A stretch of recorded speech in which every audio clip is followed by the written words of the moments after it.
Beep, beep, beep. What? Beep, beep, beep, beep. Are we beep, on? beep. Yes. We're live. Hello and welcome to the show that you all know is going to... I'm not going to say blow. I couldn't think of... Grow! And there you go. Hello and welcome to another episode of the Monday Club. Hello, it's great to see you. I hope I find you well. I'm Jenny Kirk and welcoming you to the loft here at Where You're. Today, we're going to be talking about, is theft becoming a bigger and bigger thing in the model railway world? And is it something that we need to stamp out? Well, of course it blooming is. Yeah. But no, there's been a spate of reports of thefts by absolute bellends out there. So thank you for demonetising us straight away, Jen. I don't know. I don't think the tech bros have quite latched onto that particular word. Possibly not. I had to have a jolly good think about it. But no, had reports at the show in Preston. There's been a number of thefts of stalls. Not just stalls, actual layouts that we're exhibiting. Yeah, somebody said to me that there's a couple of, I think it was back when Turbo Stars had gone walkies from a layout. Yeah. And you do think, I mean, it's... it really is something when people are swiping that kind of stuff. It suggests to me they've got somebody running interference and distraction. Yeah, I think there were at least two people doing this there. And from the way I'm seeing it is, we are so close now to people refusing to exhibit at shows or demanding that there's protective glass in front of their displays. Well, I don't think it's quite that bad, but I think that having security wandering around, just keeping an eye on things... But there were at the last event that we went to, and people still stole.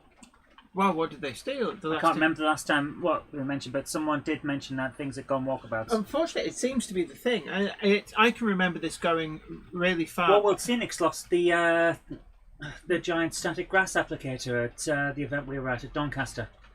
Ooh. And security were walking around at Doncaster. Yeah, but the also... problem is, you see... Yeah, the big thing is there's been... I think it's Morris's Models in Sheringham actually has CCTV footage of one particular little stain.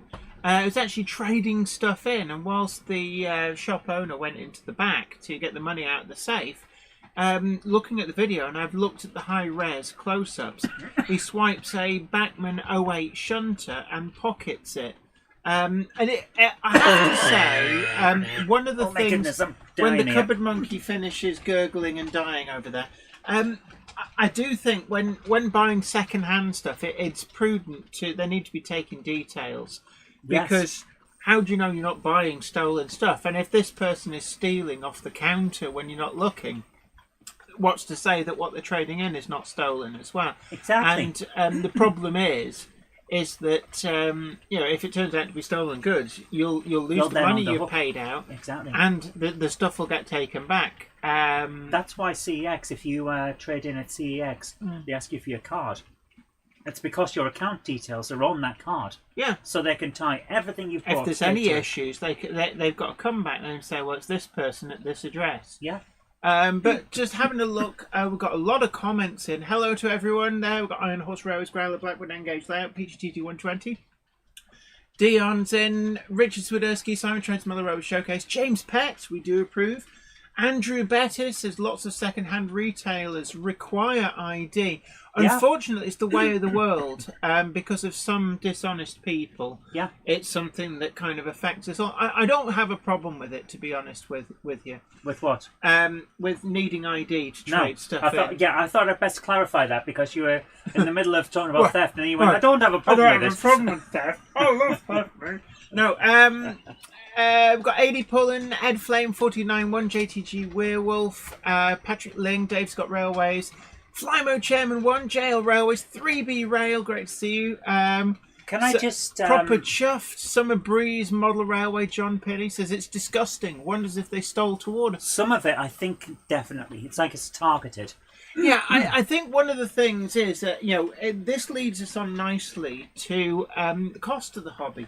Yeah. It's not a cheap hobby. I don't think it was ever a cheap hobby, but certainly price is getting more and more into the forefront. Yes. And I think the problem is that when things like locomotives can be worth, especially sound-fitted ones, you're looking at high value, Hundreds of small items. Unfortunately, it can become a target. And I've heard of cases at shows before now where people have been caught stealing. And actually what they've been doing is they've been sweeping stuff off the edge of the tables into an open bag that they hold underneath. Yeah. And there are a lot of instances where they have somebody who runs interference to distract people. Yeah. And there have been instances people getting caught and having bags just full of stolen stuff. I remember being told a story, I can't remember which show it was. This was last year, wasn't it? What? Early last year. The guy who was caught stealing, so he got kicked out, and it turned out he'd stashed a rucksack full of stolen items, and he had the brass neck to come back and ask for his rucksack back. Yeah. And when they had a look in it, it was like full of stolen stuff, and they went, no, no. I would have immediately called the police and had him arrested again. Yeah. I'd like to say thank you to Martin Vegas, who's in the chat. I saw him appear earlier on. He sent me a lovely DVD of Kes, which Jen and I will be watching tonight. So thank you very much. Irish Train Guy says whoever steals should not have an hour's look. The absolutely disgusting. Yeah, it's unfortunately, and stealing is coming from a decent, honest, upstanding citizen. I find the idea of stealing something to be most peculiar. It's something which I could never do. I have problems if I get the wrong amount of change. If someone gives me too much, I insist on giving have to them march back, and they're like, oh, you gave me too much. There we are. There's 4p back. But it's a moral thing. Yeah. So from my point of view, it's very difficult to understand the mentality. But clearly, there's people out there who have no qualms about just stealing off people. Yeah. Martin Vega says, has Jenny seen Kes? No, I haven't.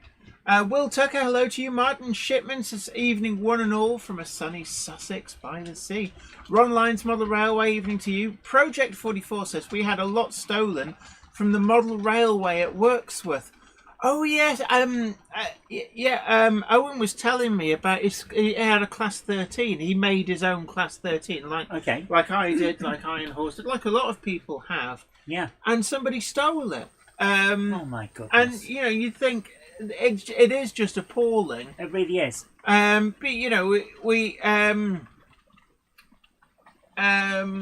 we need to do something about it. I've got some ideas, but before we get to that, could we have a message from our sponsors? We could do. Yes. Hold on. You caught me off guard there. Let's roll VT. Let's find VT. There we go.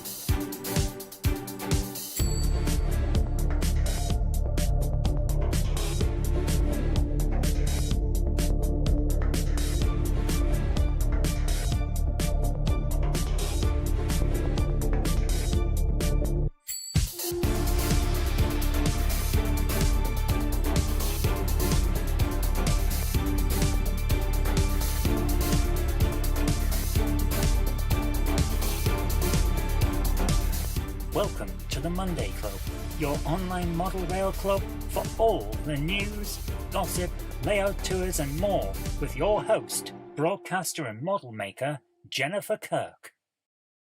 The Monday Club is proudly sponsored by TMC, the Model Centre. Check them out at themodelcentre.com. The website features extensive stocks of new models as well as selective pre-owned items where you can track down that bargain you've always wanted. Pre-order with confidence all of the forthcoming models from all the manufacturers. TMC also offer a renumbering and renaming service so you can get the exact identity of locomotive that you want. Why not also check out their value weathering, or go for something incredibly special with their bespoke service where you can choose from a more extensive weathered look right through to custom graffiti either off the peg or to a design of your choice. Check out TMC today at themodelcentre.com and start your model journey. So there we are back. And Yes, we appear it's to back. have a birthday in the house. We do. 156 Andrew Shortbread Express says, Hello. Jenny, it's my birthday on Saturday. I'm not 21 again. I'll be at class 37. Ooh. Happy birthday to you. Squash tomatoes and stew. Bread and butter in the gutter. Happy birthday to you. So 37, gosh, I remember that. James Petts actually says there's a lot to be said for renumbering items to make them less saleable for thieves. And it's an interesting point here because when I got burgled by local scrotums, my stuff was eventually found being listed onto eBay. Seems to be the favoured place where scrotums go to sell this stuff.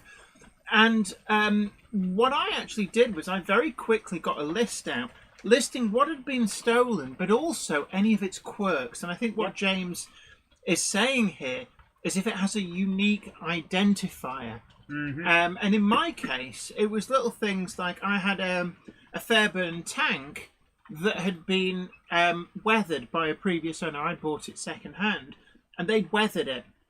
So I was able to list stuff like that. I was able to list if something had minor damage. And because I found broken part of a buffer beam of a Hornby L1, I was able to list and say, there'll be an L1 and it's broken because the scrotums weren't very careful when they stole the stuff. And it was actually recognised being listed. Yeah. And I got, not everything, because they'd managed to destroy certain things in their eagerness to steal. Their eagerness to steal from other people, but they got caught. Unfortunately, because they tried to deny everything, and it's always, I just got it from this guy down the pub, I don't know who he was. And it's like, he's selling cheap stuff, so obviously you're handling stolen goods.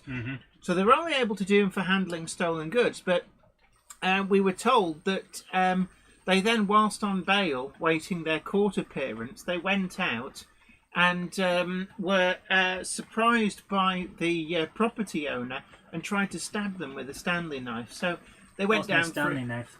It was the screwdriver that used to jimmy his door Oh, was open. it? Luckily, he was all right, but it meant the police were able to nail them to the wall for attempted murder. Yeah, so they'll probably be out in a few years because that was, 10, 15 years ago Yeah, now? he said I can't remember what it was that they got, but he said they were the kind of scrotums that would serve the full term because they couldn't behave themselves. Anyway, so we've got an interesting point here from RG Models 86. It says some traders' stands have their own CCTV setup at shows. Perhaps more traders will do this in future. Can you scroll the comments up? I think they absolutely will do it in future. But here's the thing that I want to ask. Can I just say, actually, on the subject of CCTV, that's the whole reason this kind of kicked off was because the model shop in Sheringham had CCTV. Yeah. So it wasn't a case of saying, we've been robbed, take our word for it. They actually had the video to share. And it's actually good enough that I'm sure that little scrotum is he won't show his face around for a while. Yeah, I mean, that's been, I think they said it had been shared something like 130, or at least viewed 136,000 times. And this was a couple of days ago, so it'll have gone up from there. So that little scrotum, I'm sure that people now know somebody recognises them.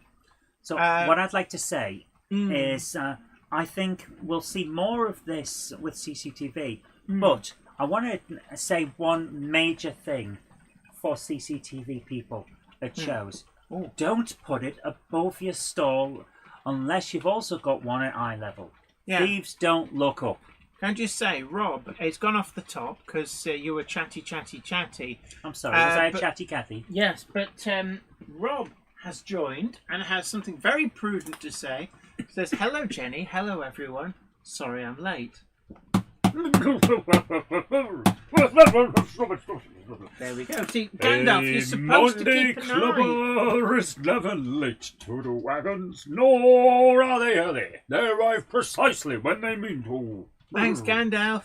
A few people remember when my shed got broken into. Shows how long some people have been watching.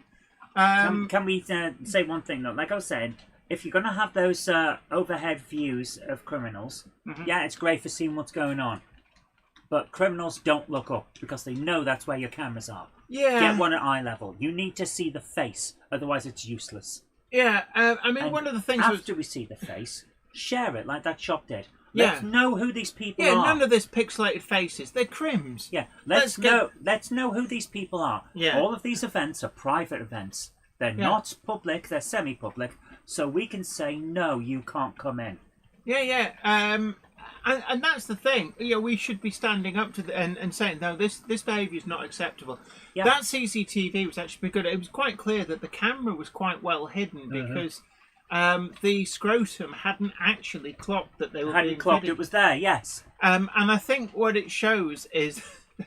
Whamgok says, my ex-wife robbed me blind. That's yeah, ex-wives do that. Allegedly. JL Railway says, Jenny, is there any bullied running? You've just reminded me, I did say last week about running up. One moment. Okay. While Jen's talking about that, no baseball cap. Basically, as someone who wears a hat a lot, I think it's about time that I stopped because I don't want to normalise head coverings that keep your face off cameras. To be honest, it's just rude wearing head coverings indoors. I know. You know, like that idiot Musk did in the Oval Office, showing complete disrespect to the office of the US presidency. Yeah. Wandering around with that, wearing a hat indoors because he doesn't know what a roof is. His bro chums didn't call that out. So, while we're on about that, there is a question that's been going around. Will there be a Game Hammer tonight? There will not. I've had some not great news, and to be honest with you, I'm barely keeping it together, I have to admit. I've been angry as a bugger all day. Yeah, I wear my flat cap, says Ironhorse. To be honest with you, that's not the same thing. A flat cap is different to a baseball cap. And One of the things, hide actually, your face. You don't really see this at shows, but out and about, I think everybody's seen those types on a hot summer's day, all zipped up like... zipped up, caught in a hood up. Yeah, looking like Kenny from South Park. And it's like, ooh, that's not dodgy. Anyway, the reason you're talking to my midriff is because I'm waiting for a particular train to come round, and I'm going to put East Asiatic line on. I did promise last week. Richard Swiderski says, didn't TMC have a CCTV, but someone hijacked it for a live stream? Like, no, we brought our own cameras. We hijacked their Wi-Fi. We didn't hijack the CCTV. Yeah, it weren't helped by the fact that Howard was uploading a video. What? Yes. What do you mean they're taking all the blooming bandwidth? Yeah, Warbler, you've got the right point there. Wearing a hat, but always making sure that your face is visible for cameras. Yes. Exactly. It's the ones that don't, but by us wearing hats, we kind of normalise it for them. Oh, hello, it's Scanman. Great to see you. Hope you're well. Hello to Scanman. How you doing? Absolutely, and we're looking forward to the Roka prototype models coming through. I had notification they're on their way. Yes, we had a good conversation the other day. It was good to talk to you. 35, 20 foot. Hold on, 35. I've got to remember the number. Paul Bryden says some men wear baseball caps because they're concerned about being bald. You know who wasn't concerned about being bald? Sir Patrick Stewart as Jean-Luc Picard. And if it was good enough for Captain Picard of the Enterprise, it's good enough for everyone else. He had the comb-over of the millennium. Yes, boldly going where no one had gone before. Ed Flame 4291 Roka prototype model. That's ROKA prototype models. A US model company making high fidelity models. Where is the high fidelity one? It's in one of the drawers, I think. Oh, it's in one of the cabinets downstairs. That was it. I knew I'd seen it. They're all in the cabinets downstairs. So I couldn't really go and get that. Yeah. No, I don't have the latest Doctor Who Blu-ray. I don't collect them on Blu-ray because we've been collecting since DVD, and I refuse to break a set. Scanman says box is on its way. I know we've had notification it's on its way. JL Railway says thank you, Jenny. That's made my day. I know I did promise last week. Now I'm being reminded that we've also been very, very generously sent review samples from Rapido trains. So I've got my cheat sheet here. It hasn't. Let me just make sure it hasn't got my address on. No, it doesn't. 123 Fake Street, So- Buttocks, Kent. Basically, when you do honest reviews, manufacturers start sending you stuff because they know you're not going to lie about them. Yeah. So I've got here the 2 latest Rapido Trains releases. I'm going to get my mum sending me a message. You can Well, see right up if you will wear a skirt on the live stream. I always wear skirts. It's my trademark.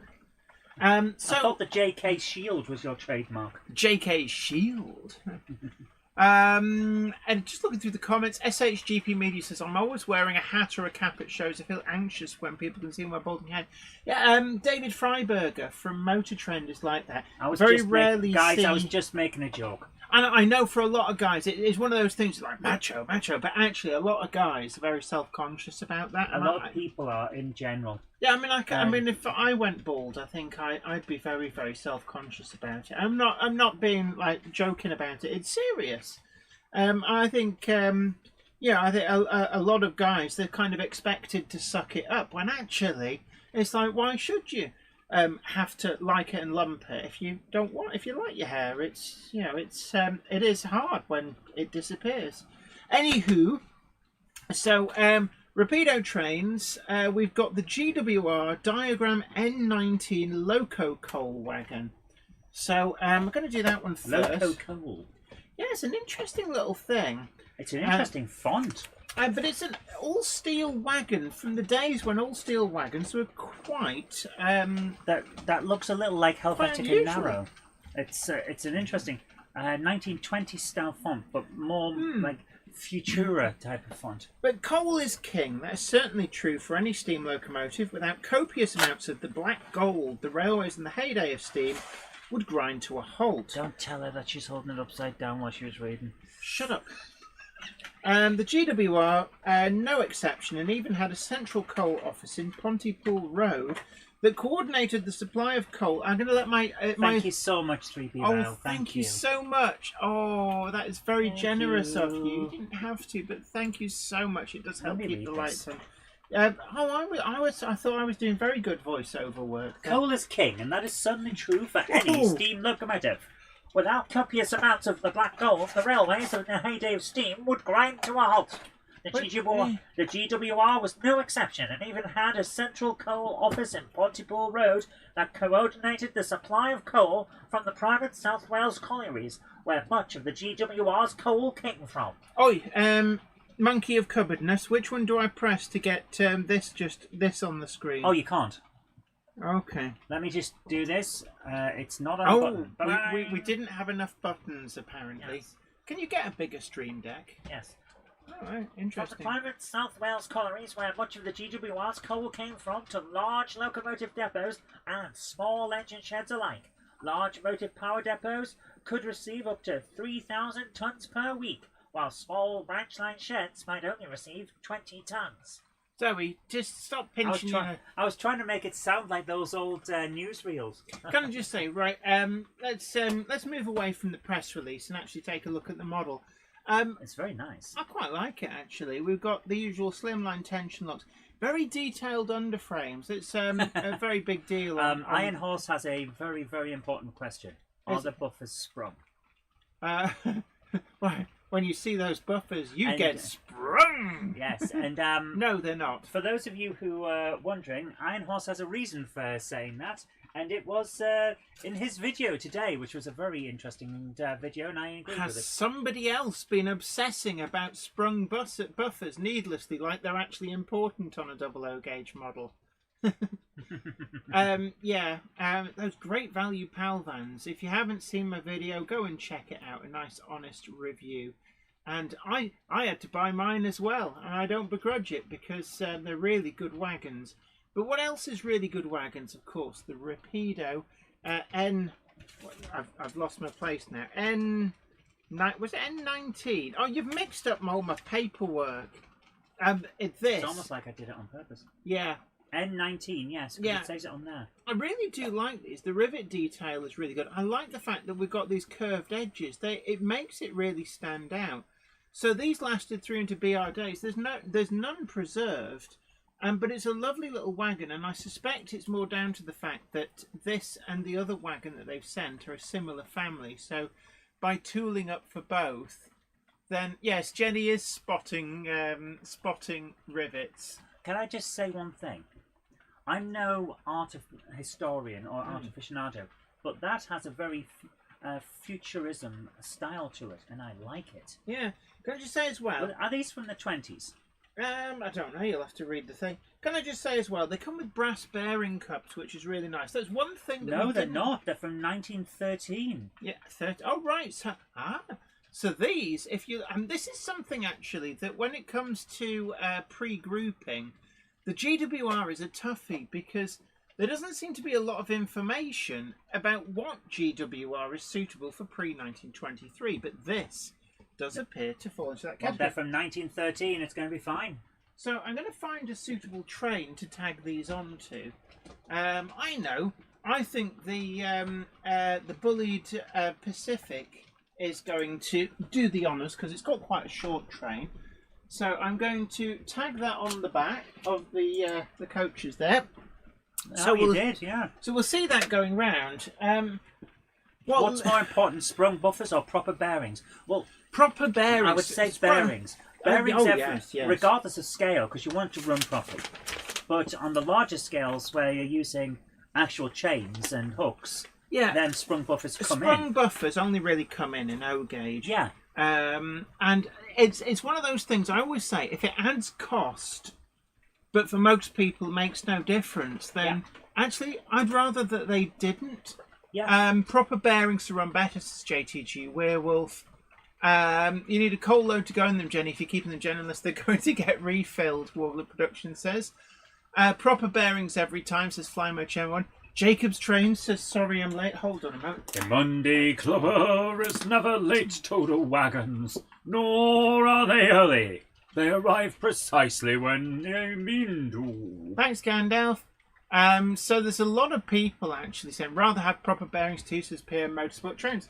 Yeah, so there you are. Next time somebody starts moaning unnecessarily about, oh, it doesn't have sprung buffers, then just politely leave a comment saying, what planet are you on? Turn a buffer. So we've got liveries here. And let me just check. Do I need to bring them up on screen? No. So this is catalogue number 977007. That was actually BR Western Region. Was that livery? It's funny actually because it looked like GWR Grey, but it's BR grey, Western. isn't it? Yeah. Yeah. But they're also available GWR 25-inch lettering, GWR 16-inch lettering, post 1936 livery, BR Western Region livery, and BR Grey. RRP on those is $32.95. Now the second wagon that Rapido have sent, we've got our diagram 018. They've sent over catalogue number 971009. And actually, it's quite an interesting looking thing. But immediately apparent is we've got a sheet rail. Now there are some versions of these. I think the Rimney Railway. There was one of the pre-grouping railway companies. Not one you hear a lot about. But they had a batch made to exactly the same spec. But I don't believe they had the sheet rail. So one to just watch out for on that. But it's nice to see that where possible they are giving pre-grouping options as well. So I'm just going to... I love the way you were such a professional on unboxing there that you managed to do it all with one hand in one swell swoop. Yeah, hey! So it just came apart in my hands. Andy Fryer's Junction and Richard Brighton, behave yourselves. Now this is interesting. It's got a... I'd assume that's part of the stock to make sure that the side when it's open doesn't bang down, but it's got a kind of ridge on the bottom of the doors. I think it is something to do with the door construction. I see. It's because the door would actually slot into the thing like a plug. Right. So if you look, the actual hinges arch out, and that last plank is where the bottom of the door arches out. So when it opens, it clears the floor. Right. That's kind of what it's about. Again, not sprung buffers, but well done, Rapido. Full marks for not wasting money on sprung buffers. Again, this is something they're doing this in. See, we've got number 7. This is GWR Grey in the post 1936 livery. They're also doing the 25-inch lettering, the 16-inch lettering. That'll be earlier GWR, and they're also doing. For some reason, actually, I'm sure that said number 7 on the. No, 9. I don't know where I got the 7 from. So this is the post 1942 livery. Would also be suitable for early BR. Number of different versions in BR Western Region Grey, BR Grey. There's a Rhymney Railway version, and then of course a number of these were sold out of service into industrial use. So they're also doing a Port of Bristol Authority wagon, a Port of London Authority wagon. They would have worked in the docks, and Manchester Ship Canal Railway, which is definitely one actually I really quite like the look of. Yes, Dr. Deborah Stevenson-Jones, stand by with the trombone. Says not using sprung buffers would be dumb. Rumney, Jenny, not Rimney. Leslie Gilpin Railways, yes, Rumney. There we are. Andy Fry's Junction says, "What us? We're pure and innocent." Yes, about as pure and innocent as the carpet in a brothel. As pure as yellow snow. Oh. Jenny does the authentic weather look pre-scrapping, says Andrew Bettis. Yeah, I mean, these would have looked very, very tired towards the end of their life. Oh, absolutely. And there's a lot of options for some really intensive weathering. I do like the internal finish. We've got that wooden planking. These would have just been the bare wood, no paint or anything. Yeah, because what's the point? The paint would be rubbed off the moment you put stuff in. But actually, they've done quite a good job on the colour. Again, we've got brass bearings. We've got a lot of underframe detail. I mean, I'd argue some of that is unnecessary. The actual brake rigging, yes. Slimline tension locks, but some of the planking on the underside of the wagon, you're never really going to see it. But it's a lovely little wagon. And Rapido were kind of slowly just plugging all the gaps in this area of rolling stock. There's a fair amount of weight to this as well. Right, I'm going to argue that some of the way they've done the detail on the bottom is actually perfectly fine. You've got to have a base to your thing anyway. Yeah, I suppose with a lot of it, it's a case of we were there anyway, so it's not really adding any cost. Aaron Bill says, me too, newbie. Gauge Journey, do you have a YouTube channel? Oh, sorry, you talk to each other. That's what I love. I love it when people talk to each other. That's really nice. Yeah.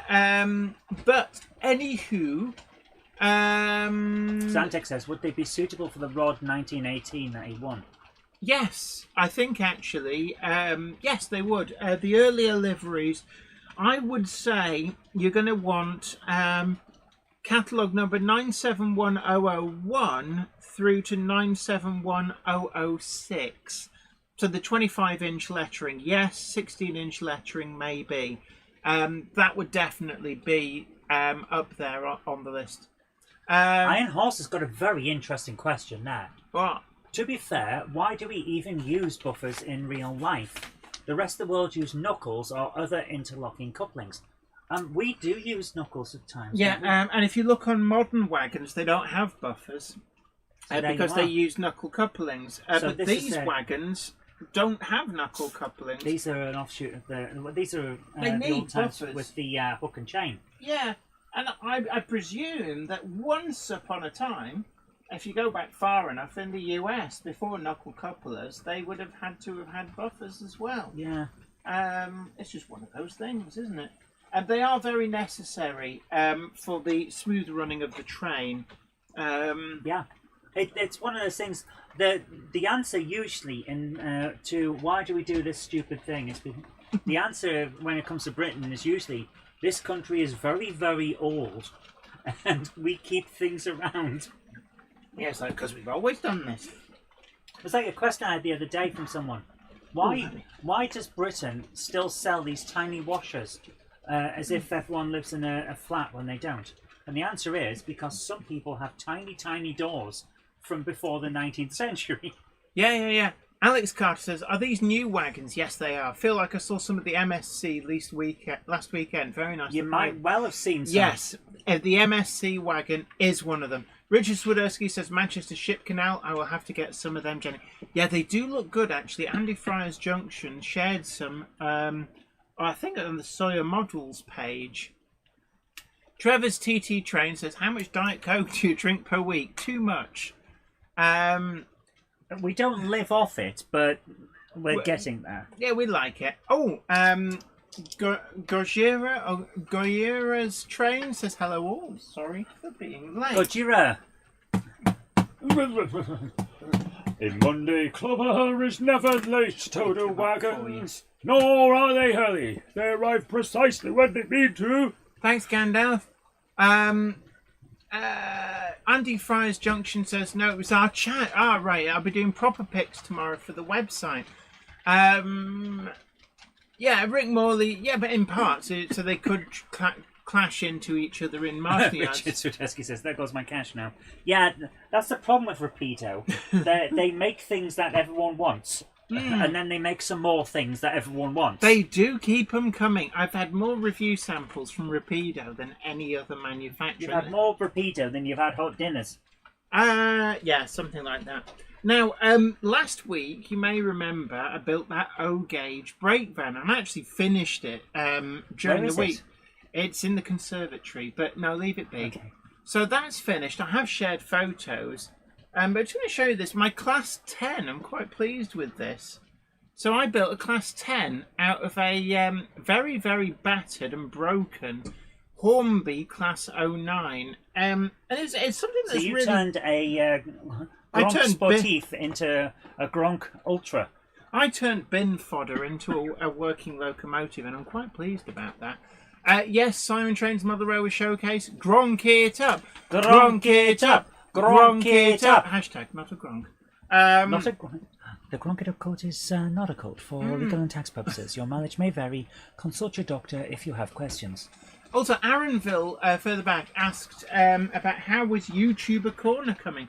Well, it's funny you should say that, because the Cupboard Monkey is currently painting up a number of YouTubers who will be going into YouTuber Corner. Now, did we decipher who they all are? Yes. Some of them are me, and then there's that's you. Giant U, that's O-Gauge U, that's O-Gauge me. O. O-Gauge me is going to go into that brake van. So we've got me, and then I think that's Worthington.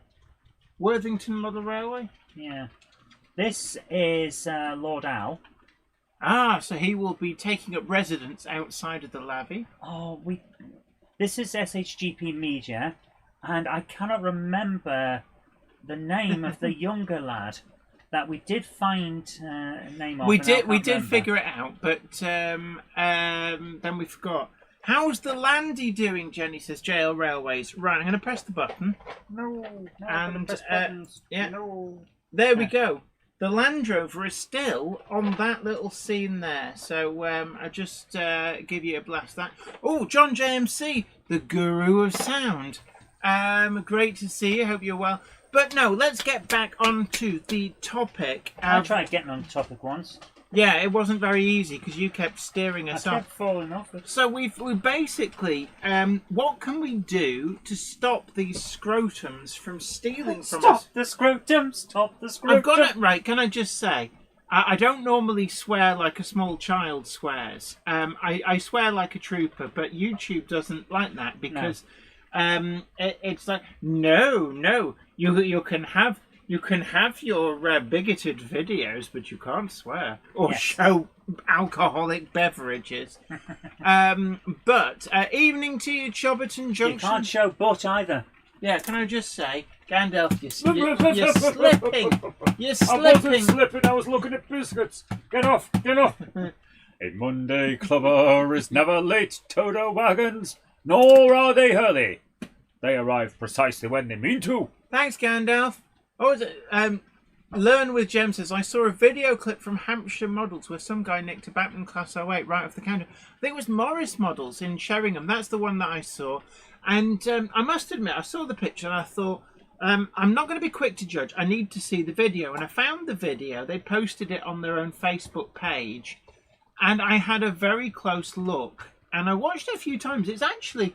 This is one of the things that... the scrotums are very, very sneaky. You've got to watch out for it. They don't just like wave you over and do it straight in front of you. He kind of fiddled with it, and then he just passed it down under the counter to his other hand and presumably into his pocket. Didn't take the box. It was sat on top of the box. And I'm hoping that video's gone viral on Facebook. So it's pretty safe to say somebody must recognise that scrotum. And I'll keep calling them a scrotum because A, they are a scrotum, and B, it's probably the rudest word that I can do that won't get us demonetised. Yeah, Sarah Davis says the algorithm is American to keep the swearing to British or oldie English. Yeah, we call people a twasic, but we can't show a pint of Guinness. I don't know. Does the word that we use for enpleasuring is the I think it knows that one these days. I think the problem is there's been so many such an export of British culture in TV and stuff that actually some of these words that we were quite safe to use may have been picked up on.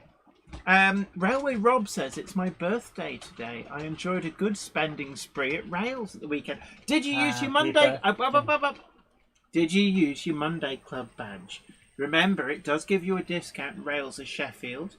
Happy birthday to you. Squash tomatoes and stew. Bread and butter in the gutter. Happy birthday to you. Ben Tullett says, have you got Laurie for YouTuber Corner to stalk Tom from Buggle Skelly Station? Get your hand off me. If you don't take it off, I'll break it off. I thought that was hilarious. It was, actually, and I love the way that they're keeping up on that joke. I'm assuming it's a joke. Don't you remember the end of Laurie's video from the TMC Challenge? Yeah? It was very much a running joke with a payoff right at the end. Ah. Yes. All hail the algorithm. Absolutely, yeah. We had a full hour's talk with Laurie at Doncaster. Finally put that out as a full stream. I was very annoyed with some of the comments that came in there. Yeah, but we don't talk about those.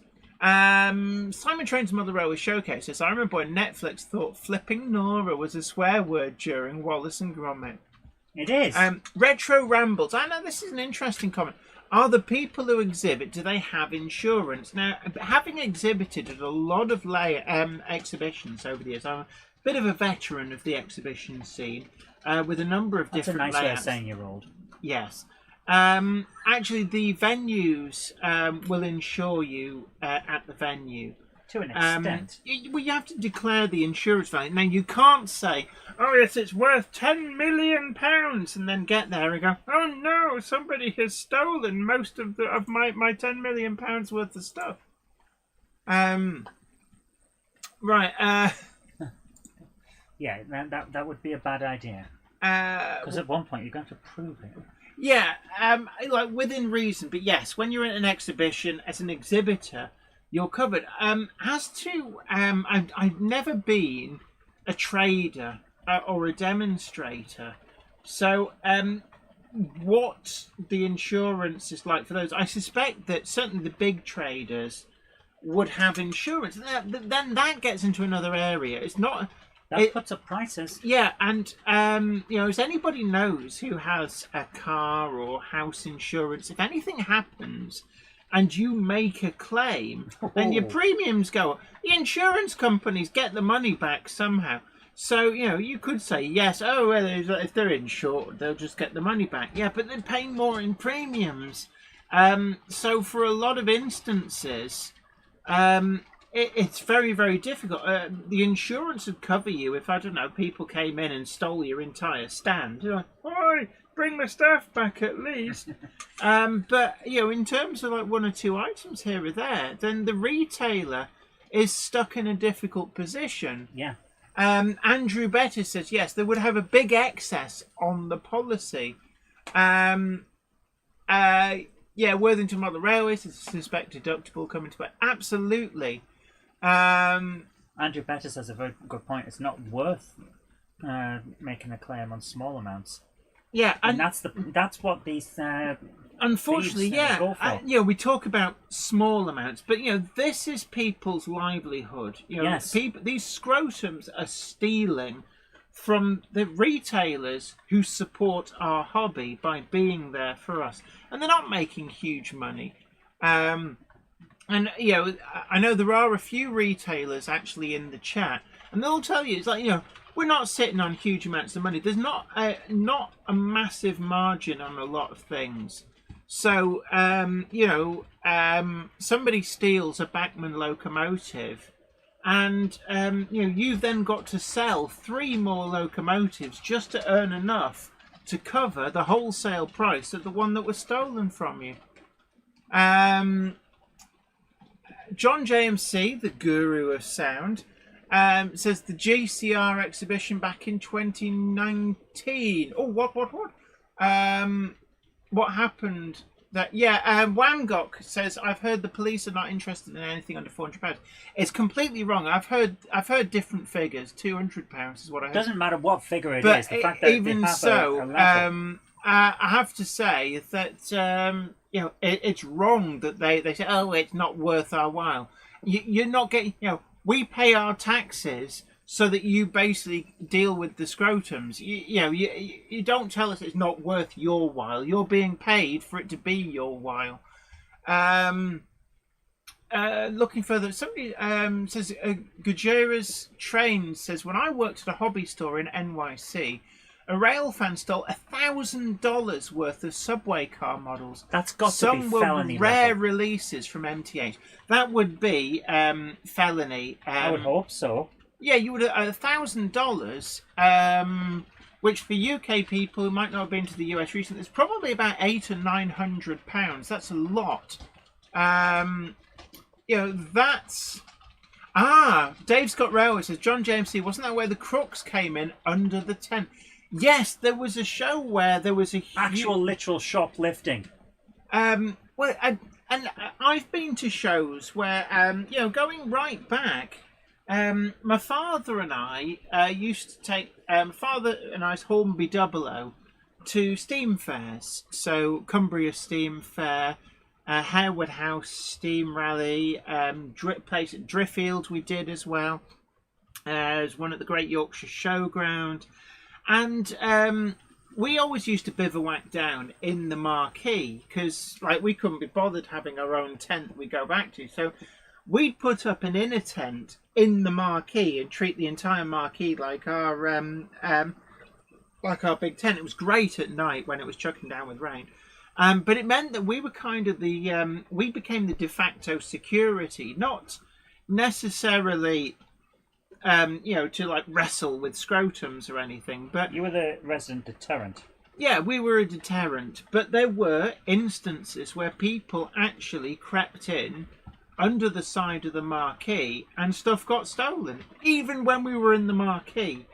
I remember a big thing at Cumbria Steam Fair one year. They had a huge issue with people stealing people's generators from by their caravans, and they just went round the campsite and stole people's generators. So it's not a new thing. That sounds like someone who's either funding some kind of caravan site or has a guy that there was a particular type of person in a transit van. Let's Make Tracks Railway Music says, I used to work in Model Zone back in the day. All high-value items were locked in glass cabinets. Yes. Not an ideal solution, I know, but it's not a new problem. Yeah. We're not saying it's a new problem. We're saying it's a problem. It's definitely a problem. I think it's come to the fore these days that you go back far enough. Stuff like CCTV wasn't as widespread. Certainly, there wasn't the internet to make people aware. But I think we've reached a point where actually, we can expose the scrotums. PN Motorsport Train says we had our car trailer stolen and police did nothing. Actually, there was somebody going to a show, I can't remember where, but they were on the M56. They had a blowout on their trailer, So they had to leave the trailer on the hard shoulder and go and get a new tyre put on. And when they came back, somebody had stolen the entire trailer with their model railway in. Sounds about right. Which it does beg the question, because the trailer didn't have a wheel on, so we're not quite sure how they did that. They probably took a spare tyre out of the back of their car. And probably put it on the back of a flatbed yeah. or something. Well, remember, was it Cavalex? Was it Getz last year? They'd had their van stolen or broken into because they parked it nearby. Oh, yes! All of their stock was in the show, but someone broke into the van. Was that at Getz, or was that at somewhere else? We do bump into the Cavalex boy, a lovely bunch of lads. Lovely, yeah. I remember them saying about that they'd had to park somewhere. It may have been Getz. They had to park up at the railway station. Yeah, and somebody had broken into their to help van. themselves. Yeah. Flymo Chairman once says, lock up your pal bricks and other rolling stuff. Mm-hmm. Judging by what a lot of people were saying online, it's like, you could put pal bricks out and people would take pity and basically leave them. John JMC, the guru of sound, says there were a lot of van broken into that weekend, but lucky they were mainly empty. But it's still the damage to the van. This is the thing. Yeah. These little scumbags, they can cause thousands of pounds worth of damage to try and steal a few pounds. My father had that with his 3 Series BMW many years ago. Little scrotums chiselled through the door panel to spring the lock to steal what was the equivalent of about 60 pence in loose change from the ashtray. And the damage to the door was pretty catastrophic, because they'd actually smashed a hole through the sheet metal. And it's that kind of scumbaggery that really just grind my gears. So we've got a message from Learn with Gurn. Says, I wanted to joke, if someone's at a point where they steal a model, I'd buy them the model for them if they asked. I know it's more of a mental issue. They're compelled to steal to satisfy an urge. I'm going to disagree there, because what we've had from personal experience and what we see with a lot of these stolen things is it's not a mental issue. They are stealing them to sell, and they sell it as a business. I think there's a lot of greed as well. Yeah. JL Railway says that's why I won't even show my leg. I think you have to be very vigilant. Yeah. Richard Gruter says, my local police station had a toilet stolen. Now the police have nothing to go on. The Malco Blue says a friend of mine had a model loco stolen from his shop. He had CCTV footage. The police knew who the culprit was, but would do nothing about it. And that's why I'm saying we need to start making sure that our models, our community, can police itself. If we know who these people are, we can say to security at events, don't let these people in. Don't care if they've got a ticket, refuse them entry. Oh, thank you so much, Richard Knowles. Very kindly donated £2 on the super chat. Thank you so much. Says, good evening, folks. Sorry, I'm a little late. Come on, Gandalf, wakey. I was partaking in the halfling leaf. Stop hitting me. I need more halfling leaf now. It's good for the buff. Oh, you big A Monday clubber is never late, Toto wagons, nor are they early. They arrive precisely when they mean to. Thanks, Gandalf. Castle Hill Light Railway says, yes, I'm surprised we don't see security firms selling their wares at exhibition. Yeah. I think, actually, you can get little CCTV systems. Somebody said a while back that being careful about them being Wi-Fi ones, because the Wi-Fi can kind of the Wi-Fi can crap out. Oh, it's almost as if someone might be going round with a Wi-Fi blocker, like we saw at the Making Tracks where somebody was putting interference on because it was coming up on our radio mics. It was showing all over the place, yeah. J. Paul Anderson, I completely agree. Zoe, police need to do their job. That's the way it must be. Yes, absolutely. I completely agree. Absolutely. Let's put it this way. They're not, so let's make sure that we can help ourselves until they do. It's become a bit of a problem whereby they say, oh, it's not worth our while. It's like, what do you mean? No, it doesn't work like that. You're paid to deal with crime, be it big crime or little crime, so deal with it. Yeah.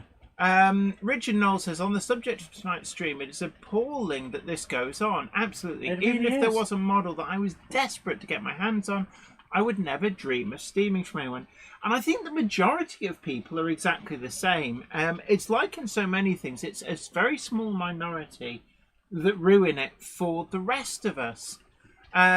Which is why there won't be a problem if we just get rid of those people by saying that they can't come in.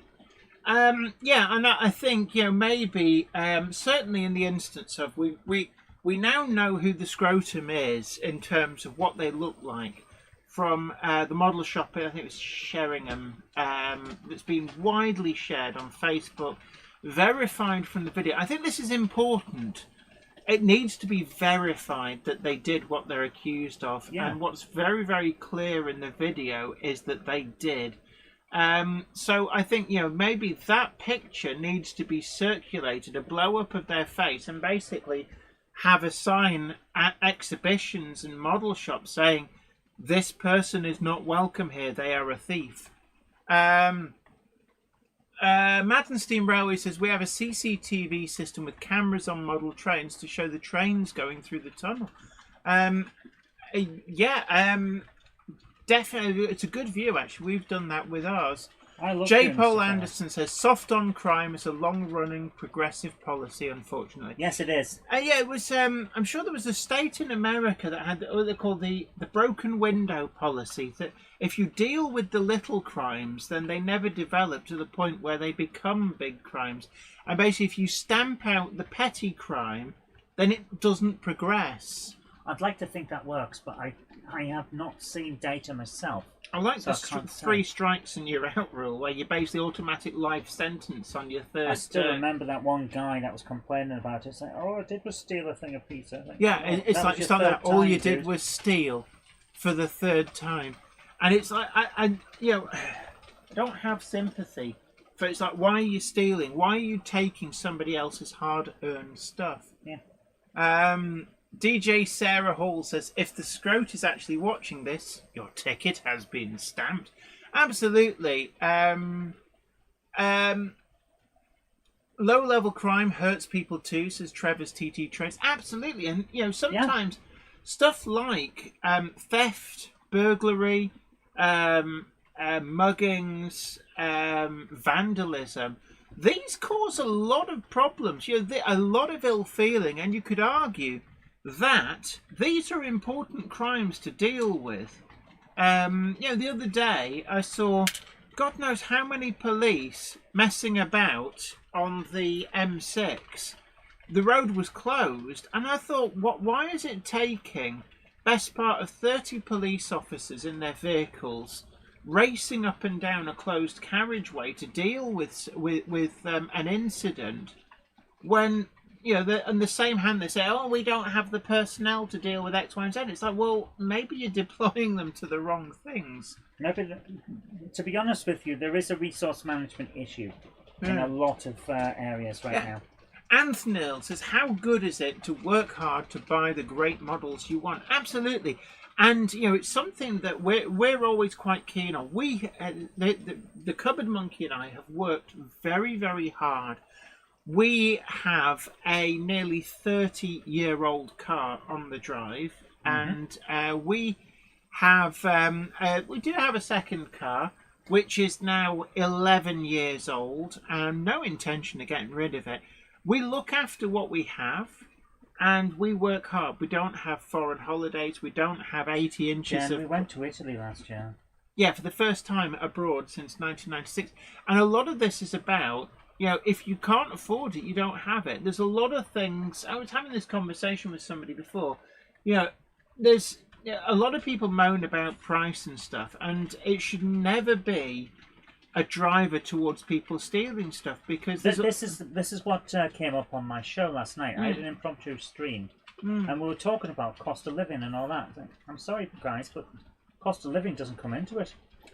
You can't eat. Yeah. You can't eat a model train. You can't wear a model train. It won't heat your house. Yeah. And you can't live in it. It's a luxury. You don't need it. Learn with Jem says, this is happening in the United States as well. Policing has got worse due to police department indifference. Yeah, we've seen a lot of indifference over here as well. Spongate Junction says the police need to cut through crime and do their job properly and the job that they are paid to do. It does make me wonder why are they police if they're not going to do it? Yeah, I think in some respects there's. I know in the UK. I'm not in the police, so I'm on the outside looking in, but it does seem an awful lot like they spend a lot of resources on old historical crimes to the detriment of things that are happening now. And I think there really needs to be an understanding that sometimes the little low value crimes cause the most harm.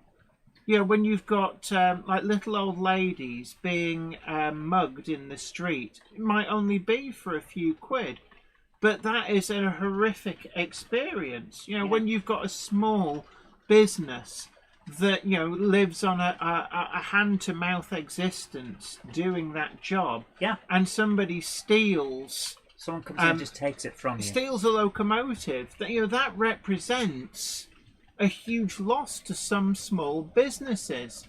And I think, you know, that the police perhaps need to be attuned to the fact that some of these things, they might be low monetary value, but actually... The devastating effect, as someone who has been mugged, the devastating effect on you is incalculable. It makes you scared to go back out. Yeah. Although I say I've been mugged. I have the strangest mugging story. A guy came up to me with his friend and tried to push me against the wall and tried to steal all the stuff that I had. Said, give us your money. Where was this? In Durham. I was going to the passport office and I just looked at him and went, no. And then he just stopped and started on this ridiculous rant about, I think he just got caught off by my accent and the fact that I'd said no to him, about how I must have thought I was better than him. So eventually he didn't get anything from me because I just went, right, I'm off, and walked away. And he didn't know what to do. But you know what? That experience stuck with me for weeks. And if they'd actually attacked me and got stuff off me, it would have been even worse. Ben Davis says, just feel sorry for Smith's Model Railways. That was the shop. It's not a bigger company, never writes that. And I'll be honest, I'd never actually heard of that shop. They were quite a small player in the model railway market. Excuse me, sorry, I'm trying to suppress it. But like all model railway shops, essential for the local community. Absolutely. And I think that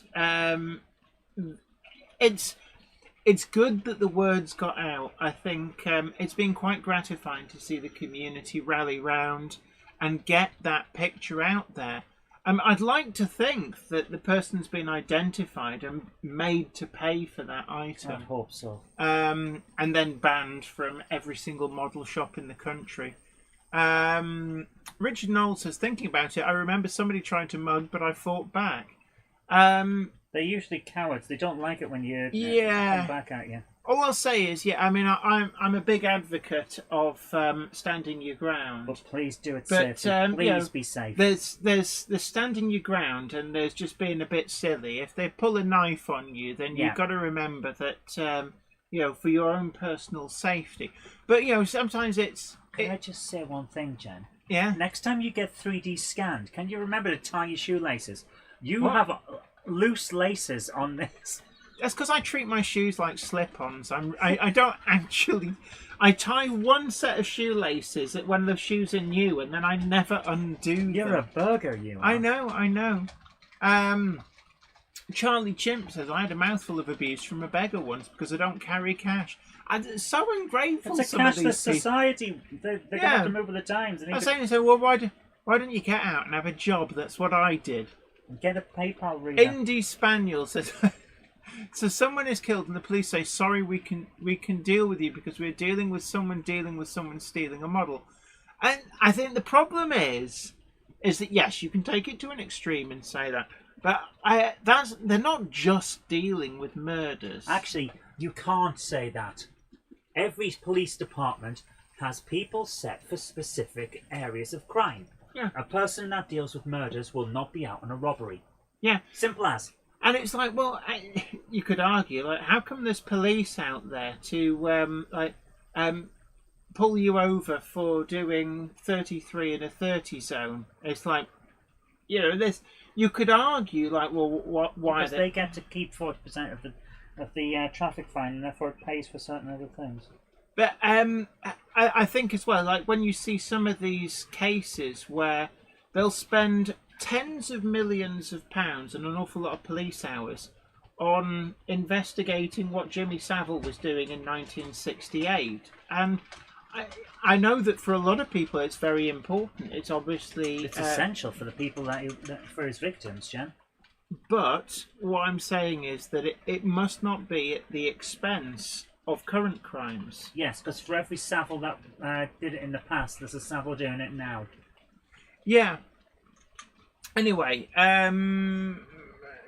OO Gauge Journey says police numbers, prison places, and the court system have all been underfunded for years. And one thing that always bothers me is how come we're paying more taxes than ever before? Where's the money going? This is what I've been saying for a long time. Like, the NHS got more money than ever before, and it still needed more. The police service needs more every year, but services are going down. And we're not building enough houses. Where is the money going? Everything. Where is it going? I know we're straying dangerously into the world of politics here, so I'm gonna call time actually, although I will say Richard Knowles absolutely right on the subject of Savile. Russell Brand is who springs to mind. Yes, like I said, every Savile from the past is a Savile now. They're all out there. They are Russell still. Brand is such a dodgy guy. Anyway. Yeah, OO Gauge Journey. That was actually what sprang to my mind. Servicing the debt. Yes. What the hell? Oh, what have you done? I haven't done anything. It is deceitfully decided to. So I'm doing the. You're not paying attention. I'm doing the O Gauge Jenny at the moment, and trying to get the leather bag effect. I've got a lovely light coloured leather, which will darken a little bit. It's all going on there, isn't it? Once it dries off. For the moment, it's very, very delicate work trying to get the line of the bag on her. Anyway, I want to talk about what can we do to, because what can we do to protect our models, to protect our stock in terms of retailers? What can we? Because obviously there's a problem. Yeah. And I think it's very important to let's take something positive. So we've had our little rant about policing, but let's move on. Let's be positive. What can we do to help ourselves? And I'm going to use the example of when I got burgled. I'm going to change the angle of the camera as well. I'm mindful that we're not actually pressing the buttons. Zoe? Oh no, there we go. When I got stuff stolen, one of the best things to do is you're going to need to do a lot of legwork. So you have. I would suggest preemptively you need to know what you've got. Yeah, always keep a spreadsheet or a list of what you've got.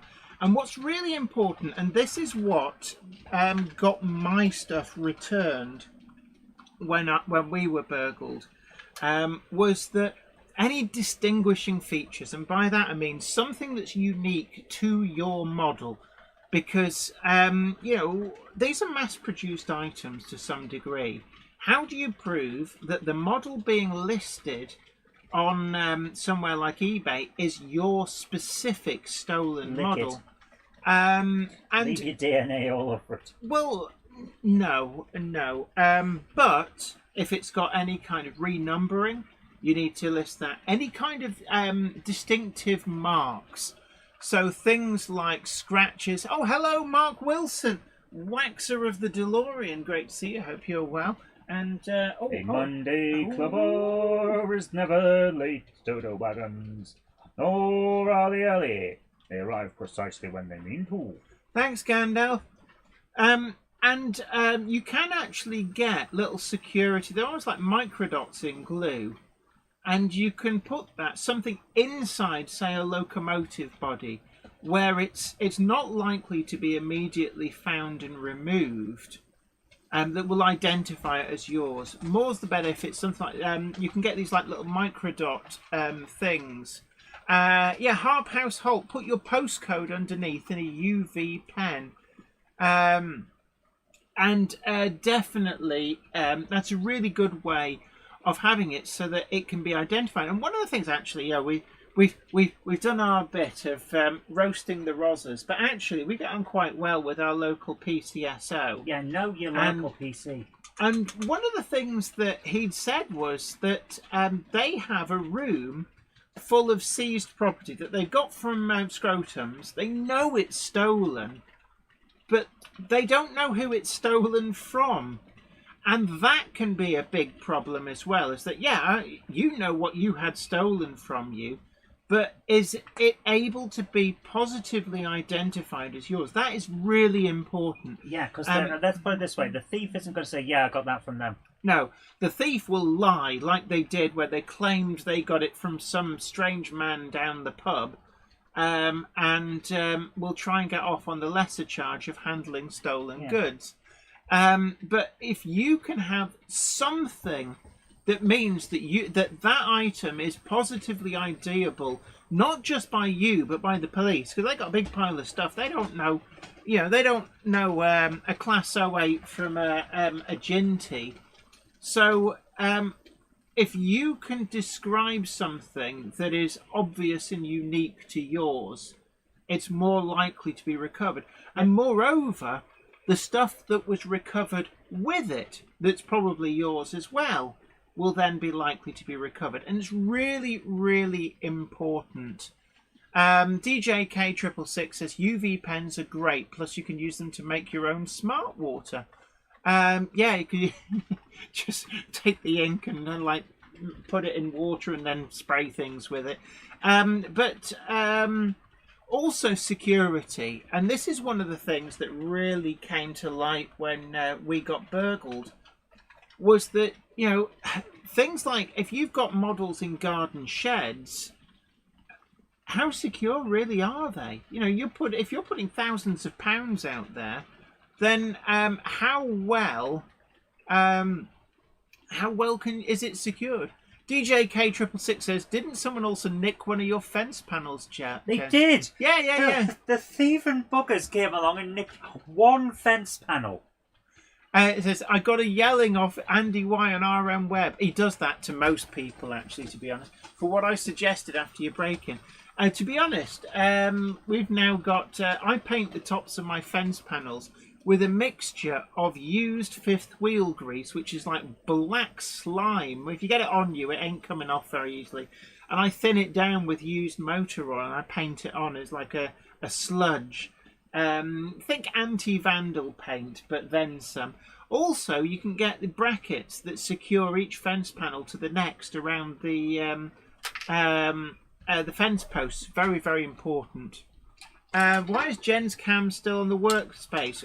Because I was painting stuff. Actually, yeah, I'm going to leave the painting for a bit, so I'm going to try and get myself back on. People want to see me. Why? Just because. Gary B says, after being told off by Jenny the other week, I went out on the weekend to buy a Gronk. However, I fell in love with a Lake Crest Class 04. Is this close enough? I will allow it. I do like 04s as well. Who told you off for what? What was she? Me. I think I said it didn't have a Gronk, so I said you need a Gronk. Raymond Legg says that mixture looks like rat grease. It's awful. It's awful stuff. Your painting palette. I'm looking down at the painting palette. Do you not clean it? Are you trying to do that thing that major artists did, where they never cleaned their palette? Yep. Aaronville says, I have an alarm on my outhouse. It's a Yale and sends an alarm to my mobile. Also home is alarm. Yes, we got a full alarm system after we was robbed. It'll also it can reduce your insurance premiums, which is always a good thing. But it's amazing peace of mind. So what you want is a comprehensive alarm system, and make sure that outbuildings are alarmed as well. Which our outbuilding is, even though it doesn't contain a model railway anymore. Also, be aware that your insurance may not cover outbuildings for the amounts that you've got out there. Yep. In our insurance, it actually found out it's £3,000 is what's actually covered in an outbuilding. So you then run into, I've talked about this before, the risks of being underinsured. Mm-hmm. So imagine you get £6,000 stolen, but you're insured for £3,000. You think, no, what was it? No, the calculation is right. Imagine you're insured for 20,000, but you have £40,000 worth of gear. You get £10,000 worth of stuff stolen. And actually, you think, that's fine, £10,000, I'm insured for 20 grand, tickety-boo. But the insurers will say you are underinsured. Remember that term, it will crop up. Underinsured, and they'll say you're only insured for half of what you've actually got. So we're only paying out half your claim. Even though you only had 10 grand's worth nicked, they'll only pay you 5 grand. And that is the catch of being underinsured. Nick at Bletchton High Level says, I remember upturned nails and even broken glass on top of walls and fences. Not allowed now, what a shame. I remember that when I was a kid. They used to break glass bottles and put them, like, stick all the bits into the cement. Yeah, you're not allowed to do that because apparently you're not allowed to hurt people. It's very upsetting. And the thing is that I thought it's if it can be reasonably reached by a reasonable person. Now, if your wall is 8 feet or 9 feet tall, then my understanding was it's fair game what you've got on top of it, because anybody to an extent, yes, because anybody who's up there is clearly knew they were breaking the law. Yeah. Essentially, they cannot accidentally come in contact with your razor wire and your broken glass. Ben Tullett says, I have a very good alarm system. It's that good I forgot to turn it off on my phone and ended up setting it off in the zones whilst we've done that. Yes, because our neighbours love us. Yes, they do, because we're amazing. But also, don't overlook decent locks. And there's a channel on YouTube called Lockpicking Lawyer. Go and have a look at it and see just how garbage a lot of padlocks and stuff really are. I still love that one. It was a short. It was 30 seconds long. This is the Master Lock 156. It's big, it's solid, and it can be opened with a Master Lock 156. And then you hit them together and you bang them together and they pinged open. No one should be bump opening a lock in this day and age. I mean, we are. That was ridiculous. And when he deploys the wave rake, if the wave rake comes out, you know it's a bad one. Basically, actually, anything that's Master Lock, I wouldn't touch. Yeah, I won't tell you what brand some of our padlocks are. I know what brand some of ours are. Yeah. Yeah, Iron Horse Railways, being underinsured sounds a lot like insurance. Our insurance friends doing their usual trick of trying to get out of paying. Well, yes, but at the same time, if you have decided to insure essentially half your stuff, they're going to say, well, you only insured for half, so here's half. It's basically business, and it's why you need to play by the rules. What it comes down to is you have to play by their rules. Yeah.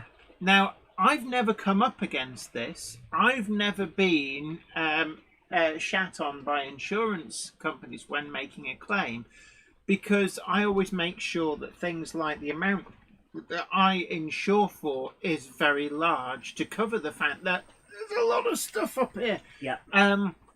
So I've never come up into that problem, but I bring it up because sometimes it's actually really easy to accidentally become underinsured. The accidental underinsurance, because because you buy it, you accumulate stuff, and not just that. Some of the stuff goes up in value. So you, like, for example, the SECR C class number 592 that Bachmann brought out when they first tried doing pre-grouping liveries.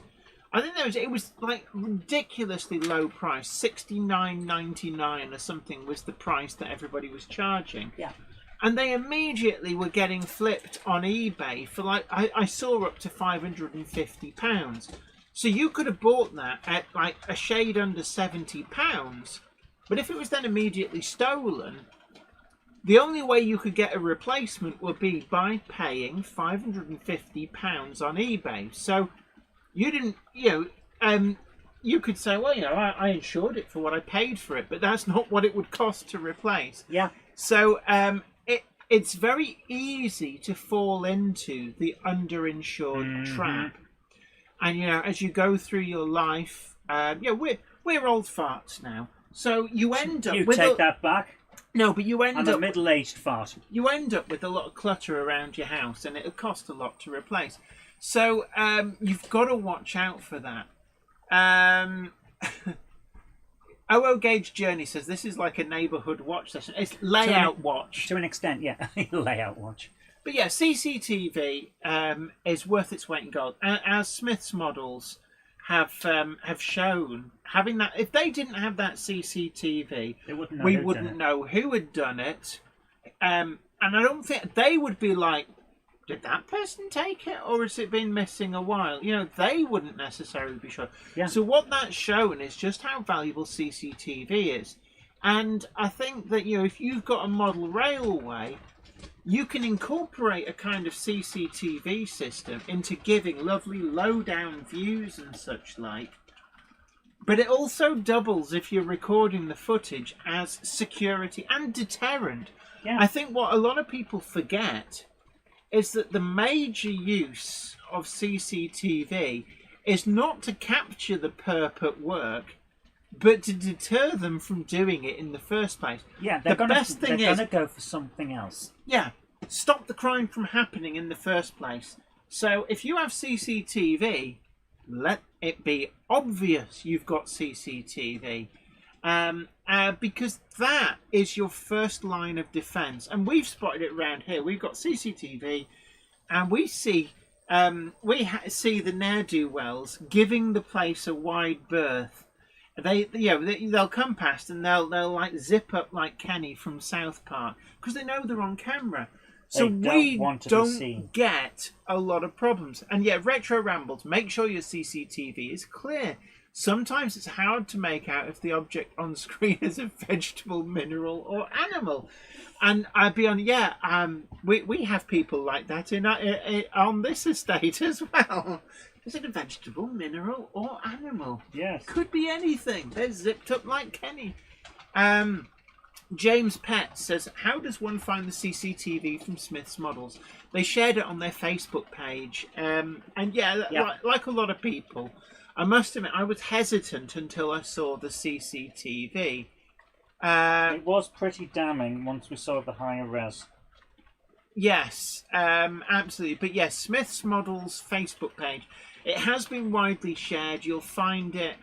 Great Eastern Models recommends page. It's on there, and lots of others. Hanning's Rest Model Railway. We're not in a position to post a photo here. We just don't have the ability to harvest it and repost it. The fact is, if I open Facebook, what's going to happen is the entire stream will slow down because Facebook is really, really resource intensive. And that's the problem. So we would, but we can't. Yeah. But it's easy enough to find. Dave Scott Railway says, imagine a wagon at £40, a coach at £80, and Lokewood's upwards of £200 for DC, and Metcalfe buildings £16 each. Did it up, and that's that. Don't forget track. Oh, it's all. Yeah, it soon adds up when you build your model railway. Yeah, you don't quite see how much you've spent until it's all counted. And can I just say as well is that the big thing you're insuring against is catastrophic fire. Yeah, theft is a horrible thing, but fire will destroy it. Fire will indiscriminately destroy everything, whether it is of high value or not. So, one of the things you've got to watch out for with insurance is, what would it cost to replace everything in my house, including the stuff that Crims wouldn't steal? Like your carpets or your curtains. And, or the cutlery in your kitchen drawers, your clothes. These days, with some of those, bring a bag of random stuff and we'll give you a certain price. There are some places where you do have to wonder what checks and balances are in place, where it's like, bring your old clothes here and we'll pay you by weight. And I do wonder how many people have come back off holiday and found their house has been completely cleared, clothes and all. Yes. And yeah, Avondale and Holshaw Moor M Gauge Railway says a lot of stuff will be irreplaceable. Yes. Absolutely. I mean, I look through my collection. Irreplaceable locomotives. Well, some of the Gronks, you can't get them for love nor money. Well, you know, for either the engine. So there we go. RTC livery, either the engine. There's a Gronk that's hard to come by. What else? What other really, really rare and expensive stuff? I've got rolling stock. I've got some of the RTC rolling stock as well. Great Central Railway, Robinson 8K. You can't get them for love nor money. What else? Caledonian Railway, Class 812. Sometimes YouTube is being annoying tonight, says Ben Tullett. Comments I place don't keep coming up. I've had that on certain things as well. Like I go to one of my regular retro streams and talk, and I just don't show up. I've had it as well. It's a thing. YouTube thing. Here's the weird thing. What's the I'm not purple? sure. Oh yeah, Nagaroth Knight. Nagaroth Knight, eh? You can It's tell Warhammer's yes. Warhammer is Here's in the weirdest thing though. I'm talking and my comments aren't showing up, but the guy running the show is replying to them. So he can see them, but they're not showing up. How strange. Yeah, YouTube has some weird stuff going on. OO Gauge Journey. I still don't have a Gronk. It has to be special for my first one. And Harp Household says TMC had an Ivor Gronk for sale yesterday. How much though? How much is that Gronky in the window? The one with the 08. Flyro Chairman 1 suggests, have you checked you're on live chat? It could be your chat scheme is doing stuff. I can't remember. Ham Shackleton says, values of the stuff in your house, just look at the bottles on your spice rack and see what it would cost to replace all those. Yes, all this stuff. It's weird, isn't it? But you know, things like your clothes. What you look in your wardrobe at all the clothes you have amassed. Well, all of my clothes have. are from the 20th century, so it's going to be difficult for me to replace them. Yeah, but the thing is, it's like me. I've got a large collection of clothes I'm now too fat to fit into, but I'm not getting rid of them because I used to collect stuff. We're not going to go into all of your hobbies, Jen. But now people are thinking. People are now thinking there's some kind of leather whips and chains. No, it's nothing like that. But corsets and lingerie. Yeah, there we go. You know the kind of thing when someone wants a nice collection of good suits. Yeah, well, I got a lot of these handmade, custom made. They're irreplaceable. We started talking dirty, and Mr. Brighton turns up. Says, "Hi guys, sorry I'm late." Stop hitting me, please. Waking you up. Like it. A Monday clubber is never late, Toto wagons. Nor are they early. They arrive precisely when they mean to. Thanks, Gandalf. And Richard Brighton says, Jenny, don't tell the good people about your paddle collection. She doesn't have a paddle collection.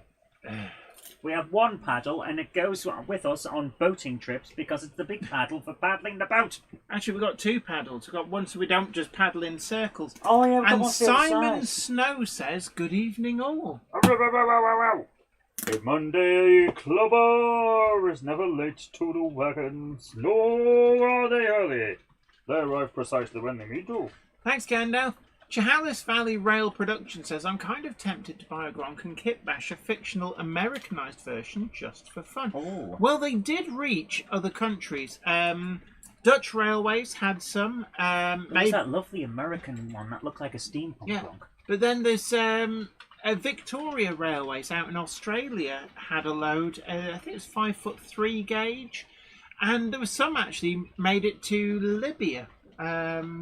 Why would a Gronk be in Libya? Why indeed? Rick Morley asks, are there going to be any videos tonight? There are, but I'm going to finish painting this. So a little bit later. Aaronville says, all the chat about insurance makes me think, got to take photos of everything.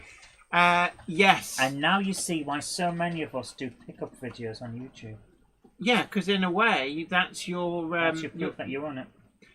it's very important, and I cannot stress more highly how important it is for you to have. Oh my word! Thank you, Simon Snow, gifted 5 Jennifer E. Kirk Model Railway sponsorships. Thank you so much. Oh, New Junction was lurking. Thank you. Thank you so much. Combat Bunny, I've not seen you post for a while. Wow. Great Hello to see there. you. Oh. We did wonder Lindtree how you were Town doing. Trains and Models, Lyndon as well. Sherry Paxton says, thanks Jenny for showing how to DCC chip an older J94. Just finished this the weekend. It's super easy, isn't it? And they're not a bad model. You know, speaking of the insurance thing with the pickups videos, Uh-huh. I'm not joking about it. There was a guy called Metal Jesus Rocks, Oh, yes. and he's a retro gamer Yeah. with tens of thousands of games, Yeah. and his house flooded. And he actually said his insurance people went, "It's a good thing you've actually got video proof that you had all these things, because normally with a list this big, we would not have believed We'd you." assume that you weren't like trying it on. Yeah. Hello, New Junction. Great to see you. Richard Brighton says we need more photos of the cupboard monkey in case somebody steals her. Don't worry, they bring me back. They would. They'd bring her back and say, please take her back. PN It would last Motorsport about Train 20 says, minutes. I know of Metal Jesus Rocks. Excellent. Yeah. Seriously, if anyone stole me, they'd bring me back, because no one could listen to me talk about Star Trek and Warhammer for that long. Yes. Boys and girls, let me tell you a story about the Emperor. It starts in the Bronze Age. Anyway, meanwhile... Okay, Sheldon.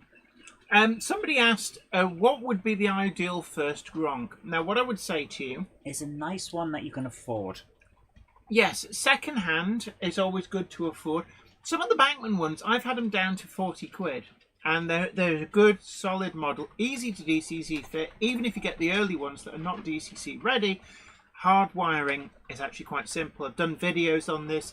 Take a look. It's super easy to do. Now, it all depends on what period you model. So I would say, if you're into the Steam era, then either a BR Black or BR Green one.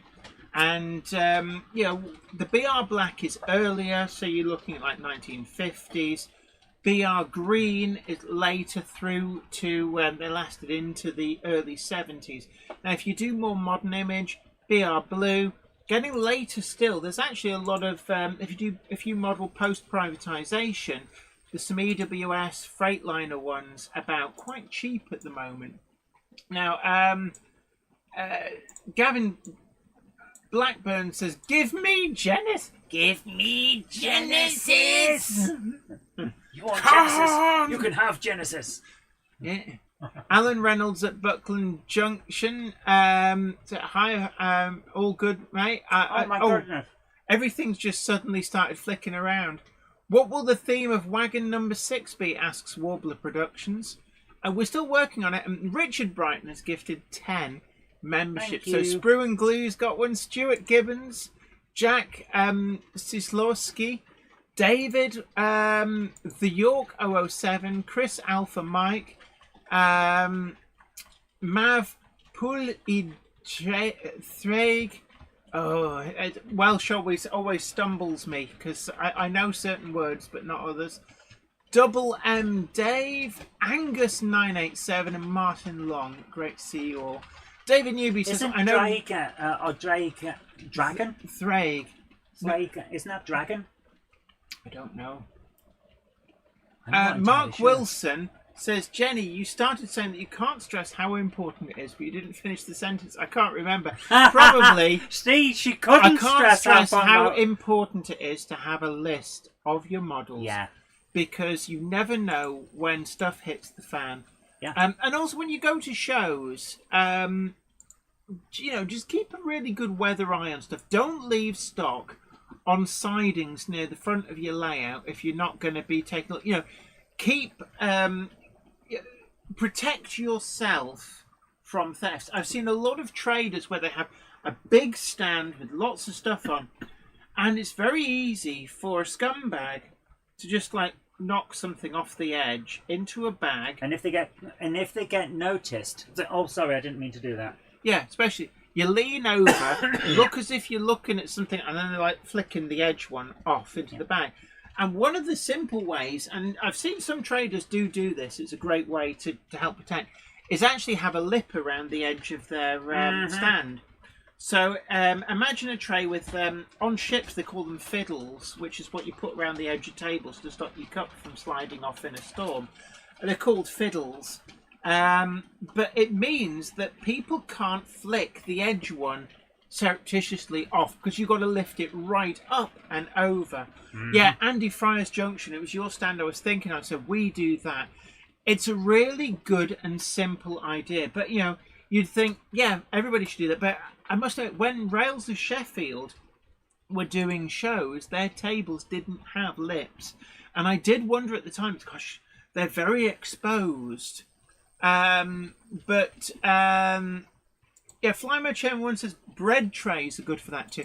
One of the things I see in a lot of stands as well is they use trays. The stocks in trays, and this serves a double function. It's very easy to set up and take down at the end of the show because basically everything's already packed. All you're doing is restacking the trays in the van. Job's a good one. But it also okay, we can't show videos tonight. Why? What's happening? Because it just won't run them.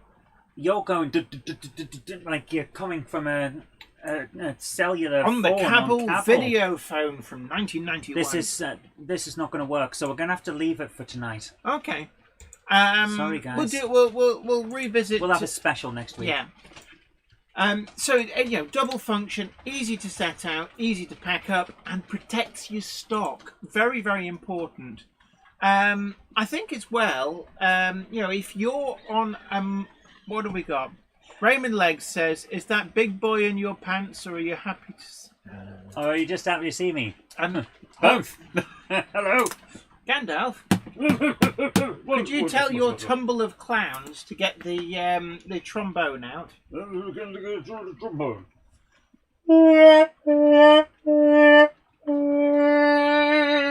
Thank you, Gandalf. Thank you, trombone clown. The tumble of clowns. Retro Rabble says, don't like the videos anyway. Learn with Jem says, oh Lord. Pass me the. There you go. Excuse me. Meanwhile, as the cupboard monkey chokes to death on her own vomit. I didn't need to know that much. But Northeast Albert, hello to you. I forgot where I was up to. So basically, yeah, there's a lot of good tips here. I think, yeah, we've all heard the stories, but I think Smith's Models in Sheringham Raymond Legs, behave yourselves, as the trombone was slightly rusty. That's what you need trombone wax for. The rusty trombone is a... I know, shut up! Yeah, I may act innocent, but I'm not. We know. Is that your snot rag? That's not a snot rag. That is what I've been using to dry the paintbrush. Oh, okay. But yeah, there's lots of things you can do. Protecting yourself to start with so that you don't become a victim is definitely a great starting point. We've talked about insurance, locks as well. And yeah, we joked a little bit about lock-picking lawyer and some of the garbage that's sold as locks. But locks deter. And actually, what the lock-picking lawyer maybe gives it a false idea of is that people don't go around with lock picks and stuff. Any lock that you have to use lock picks to pick is automatically going to deter 99% of the scrotums. The big thing to remember is that the majority of people who want to thieve want to be in and out quick. Yes. If you can make yourself not a viable target for that, they'll go somewhere else. Unless they're there specifically for something that you have, as in they're stealing to order, or you have something that they know is there. If they're targeting you, which is actually very rare. Yes. A lot of them are opportunists. It's very rare for it to be targeted. Aaronville suggests no need for CCTV, just have a huge sign saying you have one watching. The problem is sometimes somebody might call you bluff. Yeah. I'd rather have CCTV, Have it and not need it. than need it and not have it. Raymond Legg says, my mother used to buy Dollar General store locks. They got rusty real fast. Yeah, master locks do that. Yeah. But Malco Blue says, I have an ex-army chub lock on my shed. One thing I will say to you about sheds, I've talked a bit about, I think I've got a video on this, but garden sheds, there's a few things you need to know and check and rectify if necessary on your garden shed. Now, number one, is the roof securely on? Excuse me. Is it? Have you checked? Because one of the ways that scrotums get into your shed is by ripping the roof off. Yep. And you might think that sounds a bit funny, because what you got to remember is have a rabid gorilla in your shed to deter thieves. Oh, says but then I won't go in. 56XX. Yeah. What I would say is that a scrotum has no qualms about destroying your shed in their quest to steal your stuff. Shed roofs are often quite flimsy unless you reinforce them. And the best way to reinforce them, put an A-frame, in fact put a couple of A-frames on the inside bolted to the roof and to the walls of the shed. What that means is that people can't go up to your shed and push the roof off. You may think like that sounds a bit far-fetched, but believe me, They'll do it. I've seen it done. I have seen it done. Secondly, make sure that the walls are also secure. The lapboarding that sheds are often done with was to stop somebody from pulling it off. And believe me, remember, the scrote is not interested in what damage they cause. It's not like going, oh, seems good. What would happen if you went gung-ho? Would you be able to rip the walls off your shed? Most sheds, yes. So, have vertical boards that are bolted through. Coach bolts are great for this because you've got the domed head on the outside. There's no way you can unscrew that from the outside. And it makes it instantly, incredibly harder to break in. The last few areas to consider, the window. Usually sheds, they have like a flimsy single pane of either perspex or glass. Is it easy to break or spring from the frame? And if you did that, do you have anything to stop somebody from climbing in and out through the window? So what I suggest is bars across on the inside, bolted in, so that even if somebody broke the window, the gaps aren't big enough for a person to get in and out. Also, pay attention to the door on your shed. Another weak spot is your door. Now, things like the hinges. They kicked through our door because we reinforced the hinges. I'm telling the story here. I've got my patter. The hinges. Make sure they can't simply be unscrewed. You can have as strong a locks as you like. If the hinges are just held on by screws and somebody can just unscrew them, they'll just open your door that way. And believe me, I've seen it done. Also, they will just, like same as on everything else, rip your door apart to get in. So what I actually suggest is coach bolts are your friend.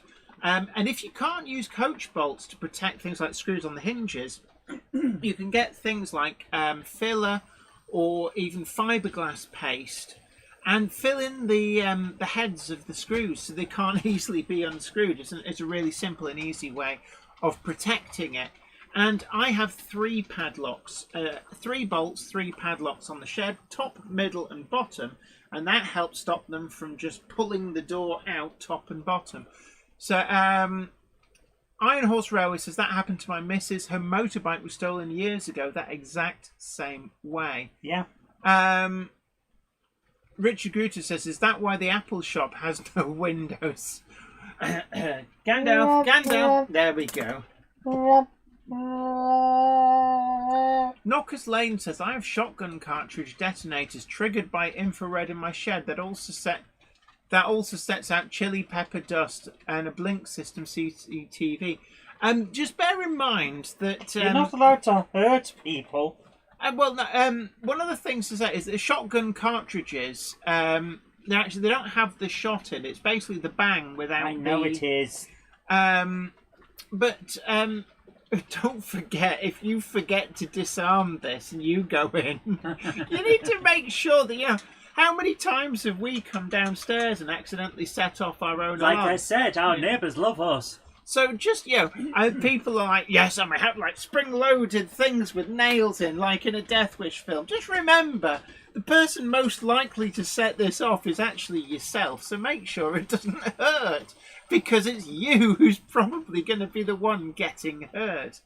Ben Tullett suggests hire Macaulay Culkin to set up your home security. He has experience of providing thief-proof homes. Yes.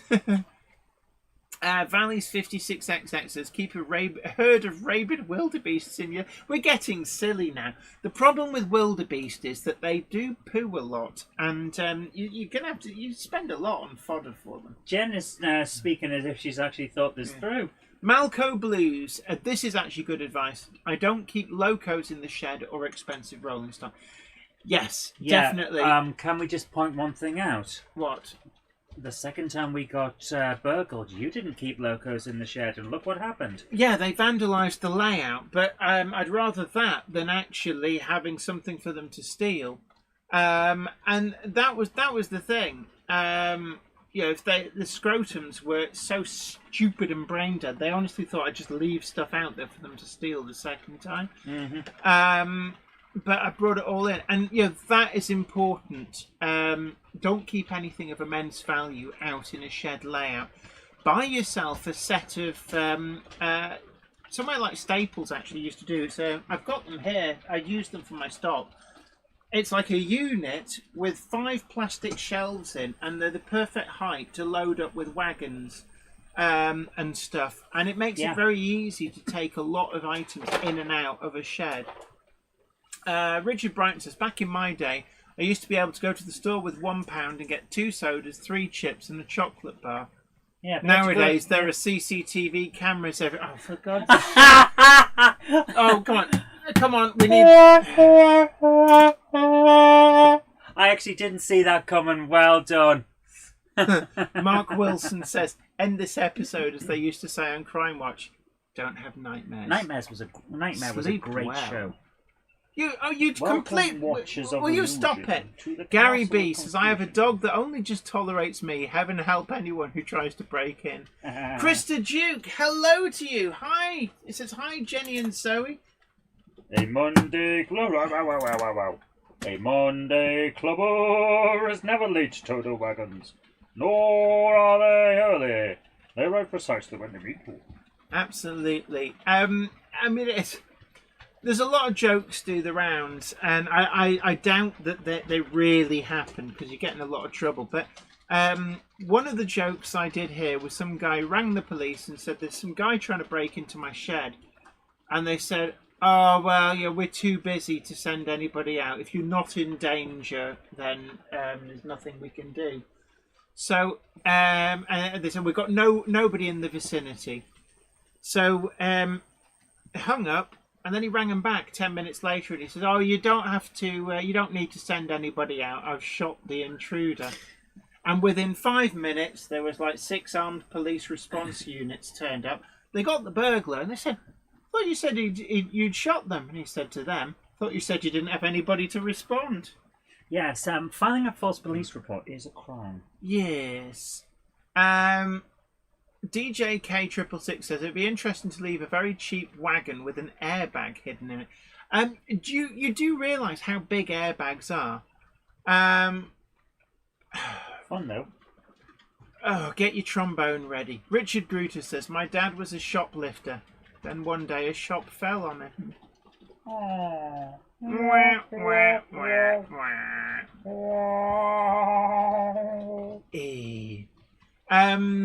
But I think we've kind of pretty much exhausted. I think we've covered the main points.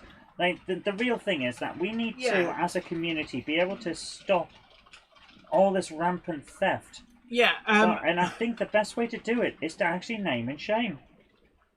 Yeah. Iron Horse Railways, absolutely. Richard Brighton, I will punish you somehow, and he will like it. Yes, he will like it. I always imagine Richard Brighton as like hedonism bot from Futurama. Hedonism bot, yeah. Hedonism bot. And that's Richard Brighton. Simon Pitcher says, above all, remember, if you catch someone breaking into your shed or house, be careful how much force you use to apprehend the scrap. You are allowed to effect a citizen's arrest. You're allowed to use reasonable force. Yes. What is reasonable will depend on the circumstances. Yeah, so if you believe yourself to be in mortal danger, for example, if they come at you with a knife, say, then I believe that you are entitled to use lethal force. But you've really got to be able to be sure that you're going to be able to defend that. And as any legal beagles in the chat will tell you, is like, it's what will fly in court, and like if you're in any doubt, don't put your arse on the line. Yeah, don't go all Batman on them. Yeah, I'm Batman. Aaronville, I tend to agree with you on that. I think that, honestly, I think a new way of deterring thieves needs to be thought of.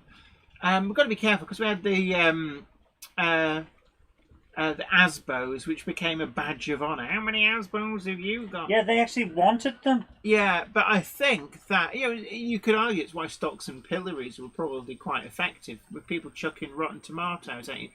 People, named and shamed, people don't like that if they're caught stealing and then a picture goes up. And it's why I think that the individual who stole from the shop in Norfolk, that the picture has been doing the rounds, the video has been doing the rounds. That's why I think that is probably going to be the most hard-hitting punishment that can ever be exacted. Forget about police action. That knowing that everybody knows that they're a thief, I think will be incredible deterrent. Like that kid that decided to try and break into our garden and had that gormless look on his face when he saw the eye-level CCTV camera. Yeah, he was wearing a hoodie, but it didn't work when he looked up and he's face to face with the camera. Warbler Production says, you are legally allowed to use appropriate force in defence of your safety and that of your property. This can go as far as lethal force if you genuinely feel in danger of death. But remember, if they're holding a knife or a screwdriver and they come at you. Yeah, I remember you have to unequivocally be able to justify that. It's not just an after the fact thing. You've got to be really careful. Richard Guter says, I saw a man running out of Tesco with a fillet steak last week. I shouted, what are you doing with that? He said, chips and peppercorn. That was good. That was good. Yeah, can I just say, you haven't really done a great job on my my top or anything. I can I just say, I haven't even painted your top there yet. Well, that'd be why it doesn't look great. So this one here, Jen. Yeah. The trousers are wet because I've put a weathering wash on them. Oh, lovely. But top is done. Is that ready to go in YouTuber corner? Yeah. Do you want to hold it up to the camera? So, this is Jenny Kirk in all her double O glory. I love the way you just moved it away from the camera lens. Jenny, see, look at that. Look. See? Wistful. What about the cupboard monkey? So, I am not quite done yet. There's a lot more to go on. I like your green top. Is very green. The green top is actually, that's the first stage done. I've got the green on the top of my cardigan and the purple on the bottom. However, I need to put in some lines on it so that it blends together and isn't so green. And I also need to do my hat. So that's what we've got so far. Yeah, Raymond Legs. It is true, yeah. Don't be like that bloke that shot teenagers multiple times because they broke in and stole from him. It's like it's very easy to cross the line and take it too far. And that's the problem. Just because you're angry doesn't justify it. Yeah, which is why generally the advice is don't. Yeah. Once you are out of danger, stop. And your best bet is to make sure that you're not in danger. Ben Tullett says, make your shed cluttered prior to locking up. The thief may come out slower than he went in. It depends what it's cluttered with. It's like, It's like, but that's my open bags of manure, the chicken manure. I like to collect staples. They sometimes are on Yeah. the floor. Yeah, a huge pile of uneven papers. Paper cut. Sorry I'm late, but I'm here, says Darren Watson. A Monday clubber is never late, Toto wagons, nor are they early. They arrive precisely when they mean to. Thanks, Gandalf. Nomad Railway says, totally agree with all you say. I was a DJ for 34 years, had my shop broken into, both tour buses broken into. They don't worry about how much damage they caused. Yeah, they're not going to be tidying up. They don't care. Yeah. And that's why, it goes back to what I said about my father had a 3 Series BMW, perfect condition, and some little scrotum chiselled through the door to spring the lock, to steal what was probably only about 60 pence a change. Right on track says, are you going to keep Model World live? There will be a 132 scale Zoe to look out for. Oh. I don't think there's enough. Is that on a layout? I don't think there's enough plastic in the world to do a 132 scale version of my stomach. Richard Brighton says, embarrassment is a good weapon.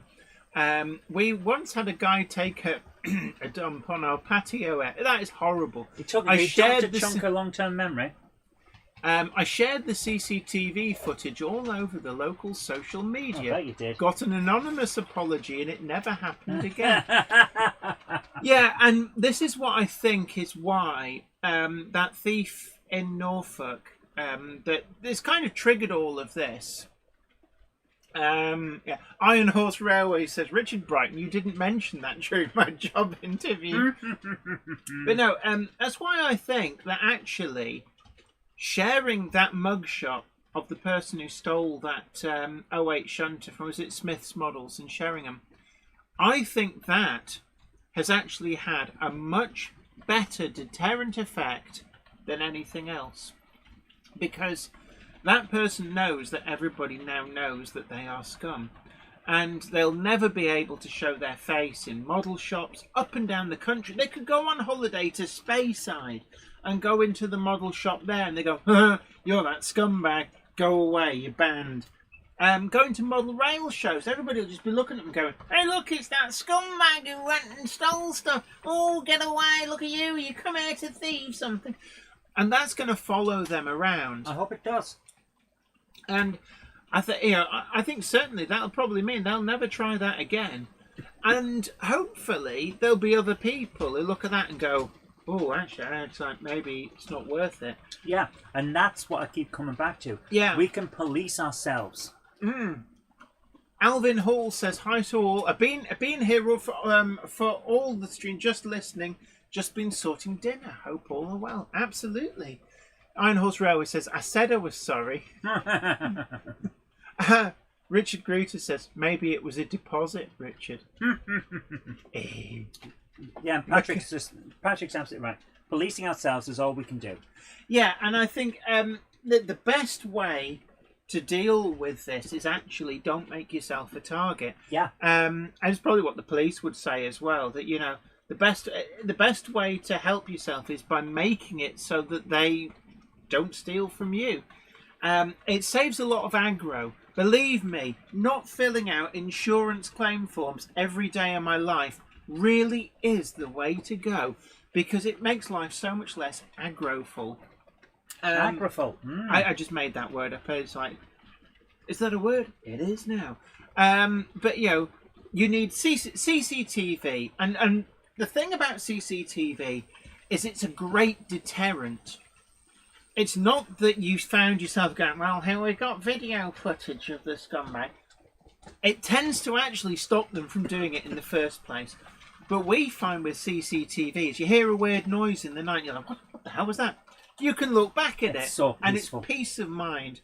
I cannot begin to tell you how good a peace of mind it is to actually be able to look at the video and go, oh, it was just the house settling. There's nothing on the cameras. Decent locks. Make sure that you've got decent locks on your property, on side gates, garage doors, shed doors, and to your house as well. And it's, anybody determined to get through those is going to get through those. But what you're actually doing is you're dissuading most scrotes. And slowing them down so that someone's going to see them. Also making it so they make a noise. Scrotes don't like anything that makes unnecessary noise. Also having an alarm. An alarm is great. Again, great deterrent. Now, when you get into the realms of a shop, an alarm really isn't that practical for when you're open. But a lot of shops have high-value items behind locked glass cabinets. And unfortunately, it's a sensible way to go. Maybe it's not the best. But, all right, Les Kirk says, the scrote actually nicked the radio. Oh, right, the BMW was on our drive. The engineer sorted me out with a new radio, which was a better one. Ah, so that's my dad there. I didn't remember him nicking the radio. Right, that must have been quite a long time ago. Anybody nicking a car radio these days would be mad, because there's nothing you can do with it. Rob says, my shed door is undone. Nothing in there much apart from some TVs I haven't repaired yet. Night, Rick Morley. It's been great having your company. Madden Steam Railways, good to have your company as well. 3B Rail, good night to you too. A lot of people drifting off now. We're coming to the end of the stream. In fact, it is 9 o'clock. Yeah. So there's no Game Hammer live tonight. Unfortunately, stuff has come up. The Cupboard Monkey, despite all of the funny noises and the joviality, is not feeling the best because of bad news. But do we know who was it who sent over the TARDIS? We got sent this. We did mention it the other week. We did, and I'm terrible with names. I'm so sorry. I am as well. So I'm started with the base painting of this TARDIS. It's a 3D print, but I've decided I'm going to try and darken it to make it a bit more like the original Doctor's. So I've painted the windows. They've got a first paint. And I've painted the light on the top. That'll also get a repaint. And then I'll start with the overcoats. And we'll make it look nice. Yeah, it'd be nice that. And we'll add it to the layout. Yeah. Thanks for a great stream, says that stream. Even. Aaronville, love the Monday Club. Of course, don't forget to hit that like button. And also share the stream.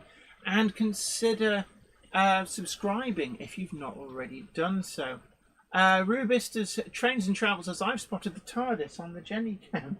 Is that the one I've just shown? I don't know. Yes, that was the joke, Jan. Oh, I don't actually... Oh, thank you. Oh, thank you so much. Andrew Bettis very kindly donated $1.99 on the Super Chat. Thank you so much for your generosity. Ben Tullett says, the original Doctor's TARDIS was in black and white. Although, I don't know, what colour was the prop? I'm not convinced the original prop was black and white. I would have expected that it was painted in a way that would look good on the screen in black and white. But what the original colours actually were is a different matter. And that's one of the things. If they know they're filming in black and white, then they'd probably go for high contrast colours. Yeah, which but it is wouldn't one of the be reasons. Black because it would look weird on the camera. It may well have been a shade of blue, but I have seen photographs. There are colour photograph stills from the filming of the first and second Doctor serials. So, like, their costumes are colour costumes. They're quite vibrant colours. I suppose in part because subtle colours that are very close to each other in colour don't work well in black and white. Warbler Production says the original prop was painted in a mid-blue with cream windows. There you go. So I'm just looking down the comments. So good night to everybody. It's been great having you come. This has just flown by. And yes, we've been banging our drum and putting the world to rights. We did get a little bit political earlier on. I feel really bad about that. Because the police do a hard job. It's just, I think that a lot of people are just a little bit annoyed that some of the small crimes aren't taken care of because of the massive There's no impact. small crime. Yeah, the problem is that judging crime by monetary value ignores actually the harm that the thing causes. And I think that's the bottom of it, is that actually theft can devastate people, devastate businesses. whether it's big or small. But it's also about feeling violated in your personal space. Yeah. And that's I never ever again found that my shed felt my own after it was burgled, and it didn't matter how much repairs I did, how much extra security. It was like that area was tainted because of what had happened. Not just that, but how many small businesses who are working damn hard, like seriously damn hard, going to the shows, setting up, running stalls all weekend, not getting to take part in events, and then having stuff stolen from them. How many of them are going and now thinking, what's the point? And then they don't come back. Yeah. So you've lost a person then. You've lost several people and a stall. So that's got a knock-on effect. It hurts the community. Seriously, it hurts more than just the value of the locomotive. And that's what I'm trying to get through. We need to make steps to make sure that we don't allow the kind of people that do this damage into our community. And like I said before, I think the embarrassment, embarrassing these people, and we've got to be careful here. You have to have irrefutable proof. Yeah, you can't just say we think this person did it. You've got to know this person did it. Yeah, because we've got to also be mindful that it's very easy to completely destroy somebody's life. And if they didn't do what you're accusing them of, exactly, then actually you open yourself up to charges of defamation and such like. Not just that, but you're doing harm to a person who doesn't deserve it. However, let the other person off scot-free. However, in the instance that's kind of kicked all this off, there's irrefutable video proof. Go to Smith's Models page on Facebook to watch it. You can see the scrot in action. And I think that the embarrassment that that person will now have, knowing that everybody knows that they're a thief. I hope they're embarrassed. That, I think, is probably the best deterrent ever. So, I'd like to think so. What type of paint am I using? Every single paint I'm using is Citadel colours. They're lovely acrylics. You need to water them down a little bit, just a slight dab of water with it from your brush, and they dry quickly. They go on really nicely. A couple of thin layers and you're done. Rightio. DJ K666 says, didn't the little scroats who wrecked your lair end up in prison? Yes. They were done for handling stolen goods. The police knew it was them, they just couldn't prove it, and sometimes that's the big issue. Yeah. It's not what you know, it's what you can prove. Always has been. But they were done for stabbing somebody when they were trying to burgle somewhere else whilst out on bail. While out on bail for having robbed somewhere, they went and robbed somewhere. Yeah. So there we go. Anyway, some people it's just been don't learn. Great having your company. Don't forget to hit that like button. Check out the Monday Club badges. Don't forget Fries and Hall models. I need to send the Cupboard Monkey the details so that those can be added to the website. We've also got Ecclesbourne Valley Railway, Miniature Railway, has come on board to the scheme for free rides.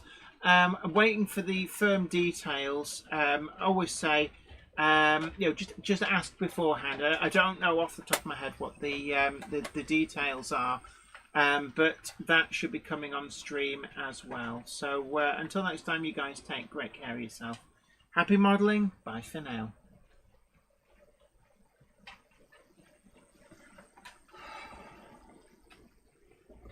If you go up, are we singing the outro? Just give me a minute. Okay.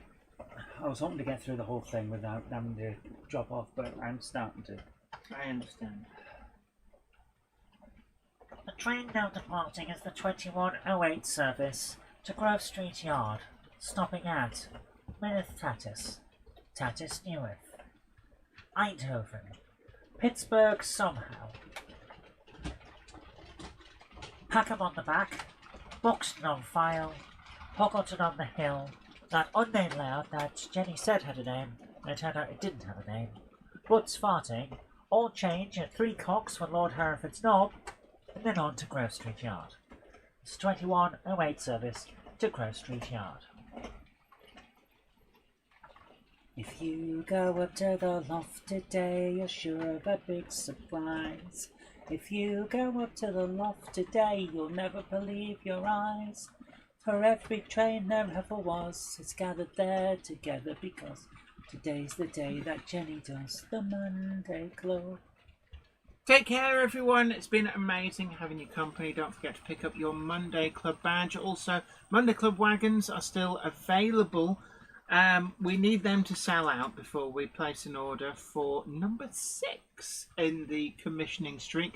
We're planning to go for a van. It's not firm and guaranteed at this moment. We are still fairly flexible. Talking with a couple of different manufacturers about a special commission, but it looks like it'll probably be announced around May. But do get your current Monday Club wagons. Really great value, just under £20 for the double O gauge Minith Tatus Quarries wagon. And we've also got that O gauge wagon as well. And yes, I know O gauge is expensive, but we're making pretty much no money whatsoever on the O gauge. So, you know, just telling you now. But before we go, we need a word from our sponsor, Jen. Oh, I forgot about that. The Monday Club is proudly sponsored by TMC, the Model Centre. Check them out at themodelcentre.com. The website features extensive stocks of new models as well as selective pre-owned items where you can track down that bargain you've always wanted. Pre-order with confidence all of the forthcoming models from all the manufacturers. TMC also offer a renumbering and renaming service so you can get the exact identity of locomotive that you want. Why not also check out their value weathering, or go for something incredibly special with their bespoke service where you can choose from a more extensive weathered look right through to custom graffiti either off the peg or to a design of your choice. Check out TMC today at themodelcentre.com and start your model journey. Good night, guys. Take care. Hope you have a great week. And Jen, what's the Friday video this week? Friday video this week, we'll be taking a look at the all-new Sutton Locomotive Works Class 25 and seeing how it compares to both the old and new tooled Backwin 25 and the Hellion 25 as well. So it's a mega comparison, and we see whether it is all it's cracked up to be. That's the Sutton Locomotive Works Class 25. Coming up next week as well, we've got a special video of all the Class 08s, 9s, 10s, 11s and 13s in my collection. There's no 12s, not yet anyway, still waiting for that model coming through. So it's a mega Gronk a tour. And I forget how many I've got. I think we're approaching 30. It's starting to get a bit silly. Actually, no, it's never silly. You can never have too many. JL Railways asked, Zoe, just asking, did you receive my order for a jumper? It would go through. I don't process the jumper. They go through Teespring. Yeah. So if you've ordered through Teespring, it should just work its way through the system. I'm guessing you should get a confirmation from them. But thank you for supporting us with the merch. I really appreciate it. Absolutely. But yeah, the T-shirts and hoodies are handled through Teespring, so it's not directly managed by us.